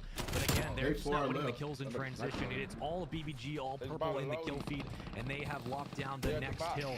And we are currently set up for the underside of still Pentagram up top, shutting down everything, looking for his third kill on the line, 18 and 18. And as he stays alive, the ability just to roam freely, make sure that that hill is locked down off of everyone else. 203 counting. We have crossed the 200-point mark, and now it is the end game for right above in the smoke. Condition comes to scrap time. But will they be able to lock it out on this hill? Go to another 26 seconds still to fight over. You two have plenty of time to be able to bring this big team back. But again, you need more than just a 22-20 performance from Phantoms, and you need more than a 5-kill difference from Yeez. It has to come from every single member on this roster, and now you're thinking about that rotation. But guess what? BBG is there first, and they're ready and waiting for the new hill. Kismet needed to ignore that scrap time and just maybe push back for an explanation, but a little mistake there on UT Crew is they put so much into getting that last couple of seconds. I didn't know that. I thought we was dead. But they got the kills in the back, so they actually will get the first couple of times here. He's finding two. That is huge for them. Built by Gamers come up. They only have about 10 seconds of lead to work with here, and this is the last final stretch of the game, and this is not the spot where you want to start getting time to even Me too, because I was looking at the other team. They might be getting their first break actually of this entire game, and there is the lead as well. What a great late rotation they're able to pull off, and now pressure on Built by Gamers. It's Phantoms who shuts down one, and Jintroid combines for the triple kill.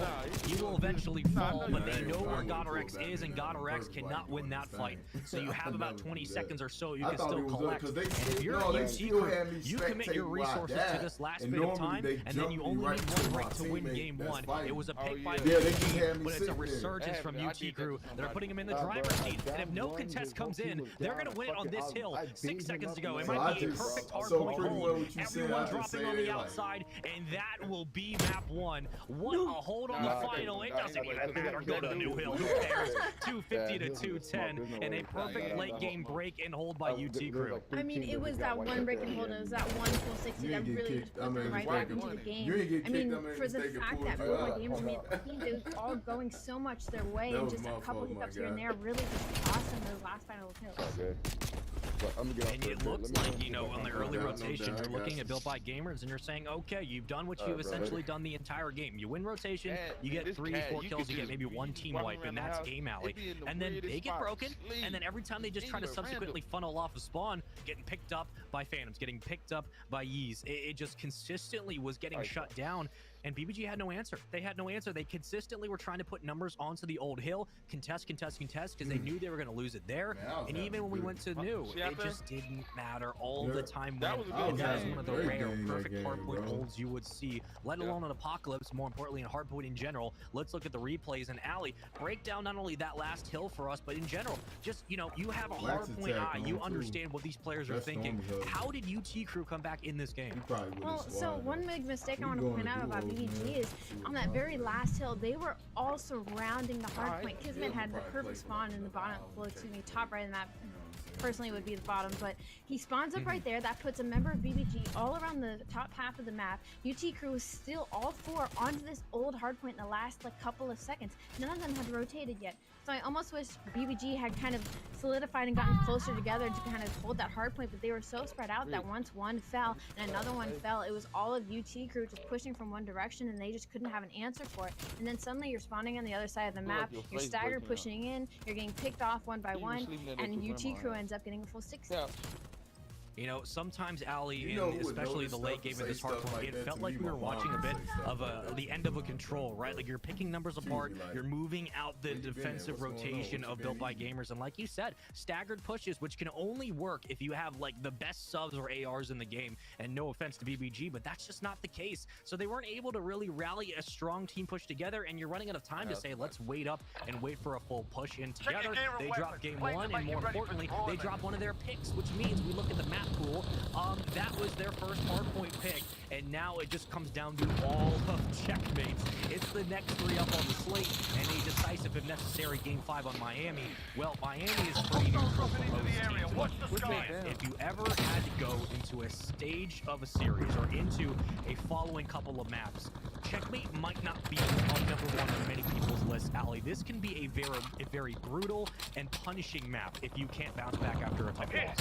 No, absolutely. And going into checkmate, and I know I talked about it a little bit before as well, the fact that UT Crew was able to take that hard point off of UG was massive, because UT Crew has not been very successful in S&D thus far, and looking on the side Built by Gamers, that's kind of their win condition, is to hopefully shut them down here in this S&D in a convincing fashion to maybe kind of create that momentum going into the rest of the series. But UT Crew, again, same thing. They could take that momentum from that hardpoint win, which didn't look like it was going to go their way, and then they started to heat up near the end, which happens to be kind of a repeating thing for them. They have to start off their respawns pretty slow and then kind of pick it up near the end.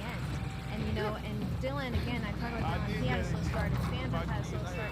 I mean, once they all kind of started firing on all cylinders, they just kind of, they rolled their way through, and that's when the rest of the team kind of rallied together, and it felt like, you know, we were actually watching UT Crew play the way we know them. Gas is approaching your position. And if we look back at how UT Crew were able to play in Season 1, and more importantly, the stats that they had throughout their run, it was certainly impressive, but you look at the lineup of maps we have coming up on Checkmate, and if I remember correctly, which is almost never the case, they might have some PTSD going into Checkmate, because they did eventually, I believe, drop that Game 5 S&D Team New York Subliners Academy on this map, but maybe they've been able to bounce back. I mean, with Phantoms dropping a collective 1.3 across almost every single mode, look at his control KD, look at his hardpoint proficiency, and everyone else getting close to that 1.0 perfect mark. Rex at a 1.13 across almost every single mode. I mean, this kid is just ridiculous, and this team should be playing, and usually is playing, above their caliber, and it just comes down to a lot of the times putting the brass tacks on the field. Sometimes they just come up short and they make just really weird mistakes, but you can just tell on every single mode, Ali, they are more than capable of outslaying their way through problems. It just comes down a lot of the times to committing as a unit and making the right play call, and that's where the IGLs need to step up. And I feel like for this team, a lot of it comes to Phantoms, because he does have a little bit more veteran experience, at least being at the pro scene, compared to some of the other members on this roster. True, absolutely, and when we talk about this S&D and it being checkmate, I feel like this is a map that Phantoms could really thrive on, especially. And then, you know, I feel like the win condition, at least when it comes to UT Crew, and I know I touched on it way earlier, in the is back, bro. they need to get first blood. I feel like first blood is Get kind the of one a win next to you, condition Dust. for UT Crew because I've watched it time and time again. They've gone down lives and they kind of struggled to bring it back. So I'm wondering going into this if they had maybe fixed that from our season one, see if they've gotten better around that area. And again, Phantoms, Dylan, I'm looking at them going into it. You know, I am excited to see how Built by Gamers are able to kind of respond and bounce back, because like you said, the win condition at this moment seems to be for this team the S&Ds, and while they essentially did just that to win their first ever Challengers Cup in the Cup number 7, they were able to win the Game 5 S&D, and here are some stats from BBG from last season, and they've made some changes, right? But I feel like they have been getting better and better and better in respawn, and you can see that their respawn KD was not super impressive. I mean, GarRex kind of tops the charts for everyone in Season 1, but they have been getting more efficient at hard points, at controls, and they've been spending less time kind of thinking through the progressions on the map, and you can tell that the communication is there, and the decisiveness, like the second and third decision making for this team when things start to break down, is certainly improving. So I wonder how they're going to bounce back, or even if they're just going to play this relatively routine going into Game 2 S&D on Checkmate. Either way, all I know is that for UT Crew, it has to be a full team effort, but for BBG, this is a big matchup, because winner of this almost guarantees themselves to move into like the top 4. But not only that, a lot of it comes down to, can you prove to us that your success as of late is not a fluke, and you're going up against one of the better rosters on your level, and now it comes down to at least staying alive in the series. And already hopping into it, like I said, UT Crew need to focus on getting that first blood, and they have managed to do it. Excuse me, they've gotten the first 3 bloods. As no way from the side, UT Crew has fallen, and there goes the first round. UT Crew up 1-0 over Built by Gamers. Right off the bat, Spaceman. I mean, what a quick round. Popping smoke! I mean, you think running up the hill, we'll get 4 first bloods. How's that? No one else drops. UT Crew lose no numbers. He's on the opposite side of the plane, and I think he distracted Kismet long enough for Phantoms to pick up the final kill. You see it in your kill feed, but still, a very quick round 1. So sometimes we hop into SMBs and things collapse massively. Otherwise, I mean, we're only 1 round in, but Phantoms has 2 kills. He's on a 2 spree, and everyone else on BBG is still hunting for their first. Donuts across the board, only 1 round, not a big deal. Will be and it looks like it's going to be a 4-man hit to the right side of the plane. Bro, hey, there's going to be a couple of members under here shortly. He's going to cut down before he takes one with him. 3v3, both on the outer side. Gunfight 1 there, as well as under the plane, and all 4 members of BBG weren't able to get all those trades going out in their favor, and now they're stuck in a 1v3 fight. That's going to be Pandra under the plane. I've seen crazier things happen, Pandra, but you are all on your own in this one. 1v3, that is 3 members of the UT Crew staring down at you. None of them get to fall except for you. What do you do in this situation, Spaceman? What advice can you give to Panda right now? I mean, perfect scenario, you try to isolate the gunfight, but in this scenario, you play with the information you have. If not, you know, in situations where the map allows it, you back off the map and just kind of take yourself out of the play. Now you're trying to find maybe Ginger or Dylan, and you're playing for that idea of around 11, right? How many kills can I pick up and potentially put us on defense? 24 seconds to go. It's entirely still doable, but Phantoms will see him. And it doesn't look like Panda really cares. Not a lot in the clip. Decides to reach out. Not necessarily the greatest position, but still, I like the guts and the moxie. Up 2-0, UT Crew, and how quickly numbers have fallen for BBG early in these rounds. You're then left in like a 1v3, 1v4 situation. Hey, let's get our loadout, bro. You know it's like 14 in the boneyard, right? I'm down again. I just feel like that was a really aggressive play that I'm not expecting to see out of BBG. I'm expecting them to kind of slow it down and play a much more calculatory S&D. So to see them just kind of go straight for that 4 push on their plane, I guess, like, especially against somebody like Dylan, against somebody like Phantoms. I mean, these are some fast players. Gentroid, they're going to be pushed up into planes. So I'm just expecting a little bit more methodicalness out of them. If only there was a way we could smoke the cross, and that would make the bomb job a little bit easier, but that currently doesn't exist in First Blood again. It's traded back. UT Crew, 3 members alive, and will be Gentroid, Dylan, and Phantoms. GarRex on the outside of that box near NASA. So now you're thinking about take back and go through shipment, play for the A side. I'm trying to get loaded out. I have no bullets. The ladder. And at this moment, you have numbers. Bomb has yet to advance onto B. Not sure why.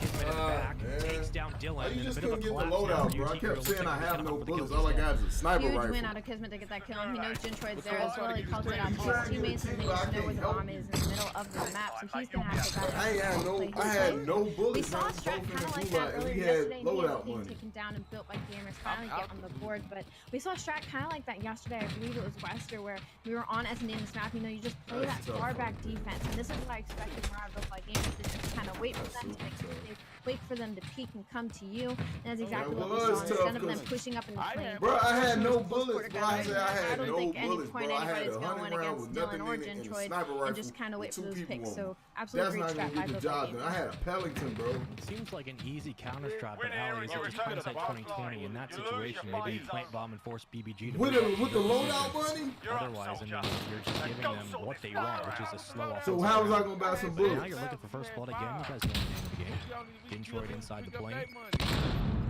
Full spread for BBG. And that bomb hesitant to move up until you find first blood. Hopefully it comes through pentagram. It should open up the bottom of the plane, and then you have options. But at this moment, again, Cross still looked over. I believe that's Dylan and Yee's working together. Kismet and Goddard should be calling out that there's nobody on the A site, so I'm surprised I haven't seen the bomb make a full rotation that way yet. But still game going on. There's still 40 seconds to work with in this area. Bomb finally getting rotated to the back of the spawn, looking like it's making its way towards the A site.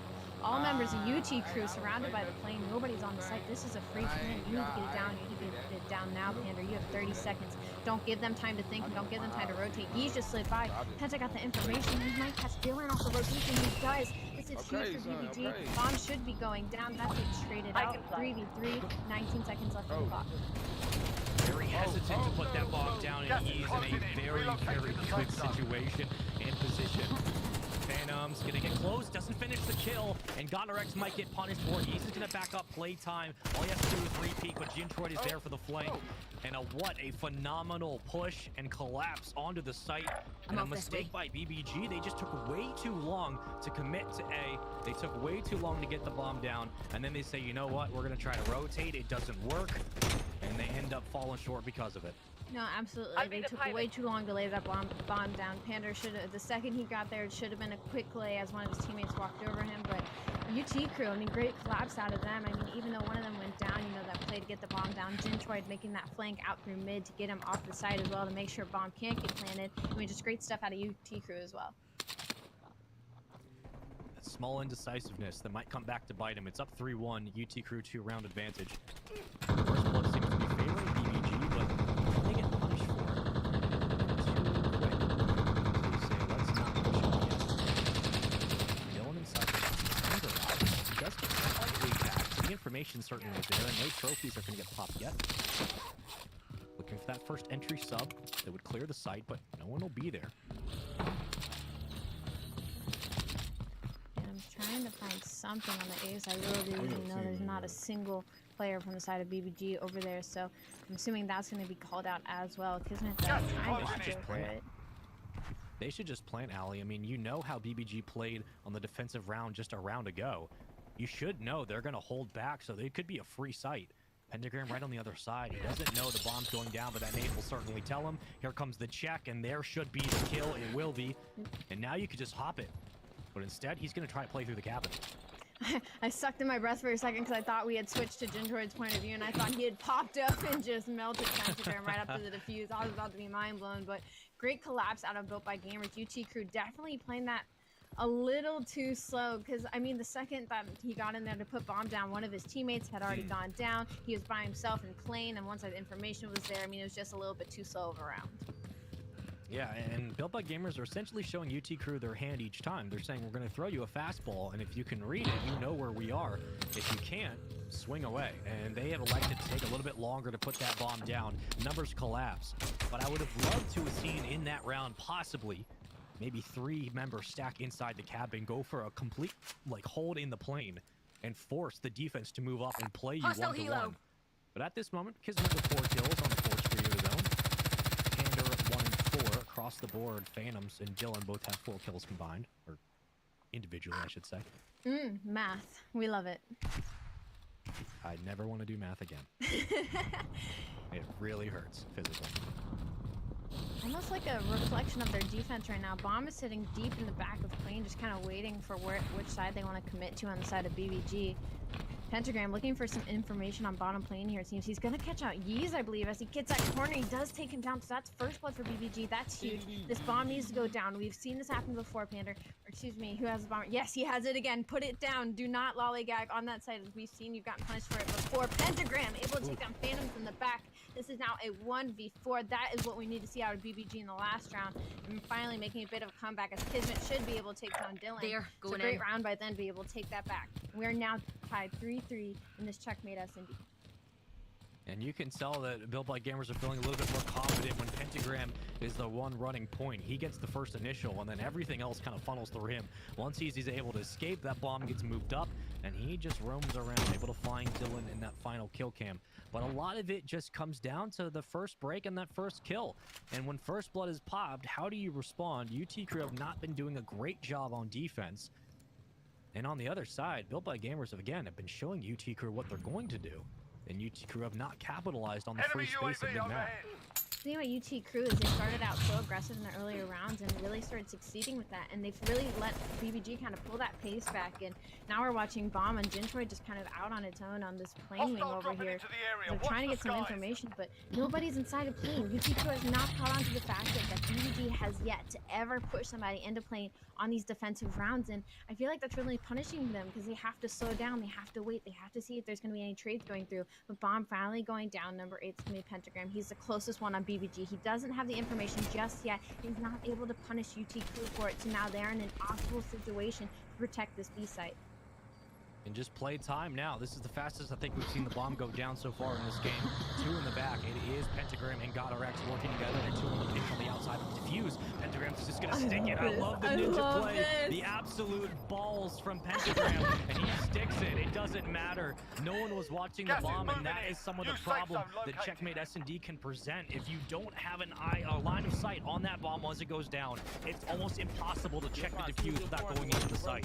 What a play that usually only works once and then quickly turns into a double-edged sword, because now UT Crew are going to have to think about that quick defuse every time they lay that bomb down. Should we make it that far? Both teams now up 4-3 in this S&D. Pentagram is 6-4. We finally got some life out of the rest of the teams as well. Sanders sitting at 2-5. GodRx 3-3. Kismet 5-3. And I mean, what a just great play out of them to put UT Crew off this game. Built by Gamers are just playing this S&D a little bit smarter. And UT Crew, again, they're not doing much, but that's kind of the problem, right? Jintroid inside the site. Stun will not connect, but they surely or certainly should know the numbers are here. Phantoms underneath the wing has cross covered, but Kismet is advancing very quickly. Here comes a nade, gonna flush out Phantoms. Phantoms says, never mind, I'll just stick to this position, but he is spotted and there's nowhere he can run. Kismet is gonna play with his life a little bit.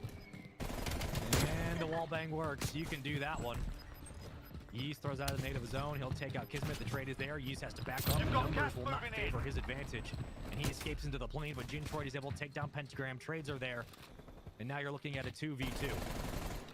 Wish Dylan played a little patient with his trigger finger there, as they may have not known he was on that side of the plane, but Bomb should be going down 25 seconds, but they haven't made it yet. They're crossing over to A. Dylan might get sight of this should he peek the left side, but he doesn't. He goes to the B site, so Bomb will be laid, and Dylan will get a rude awakening of the A bomb being planted as he makes his way over. He might be able to catch Pander, but the slide out makes it win, but the turn and burn onto GodRx, but I mean, Pander should be in an optimal situation to win this, as he just has to wait time now.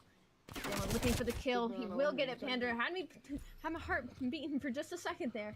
But Built by Gamers now up 5-3. And again, they're just playing this a little bit smarter. The collapse into the plane works. You play those trades. Wait for me, I got you. And Yeez comes out for the ego chow. And he does not succeed. 5-3 now.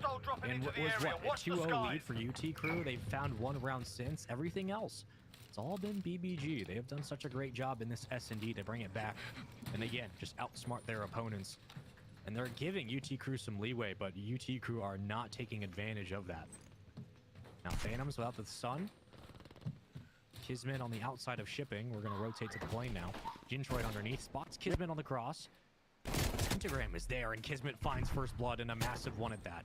Gotta hit those shots right there, Gentroid, as he just gets ripped off of what I thought was going to be a free gunfight. And like I said, once UT Crew goes down lives, it's usually all she wrote, since they do struggle to come back. So interesting to see Bomb now making its way under the wing. No commitment just yet. Penta end up finding Phantoms on the stairs, though. It's now a 1v4. Penta finding another. There's only so much you can do in this situation. Under hostile fire.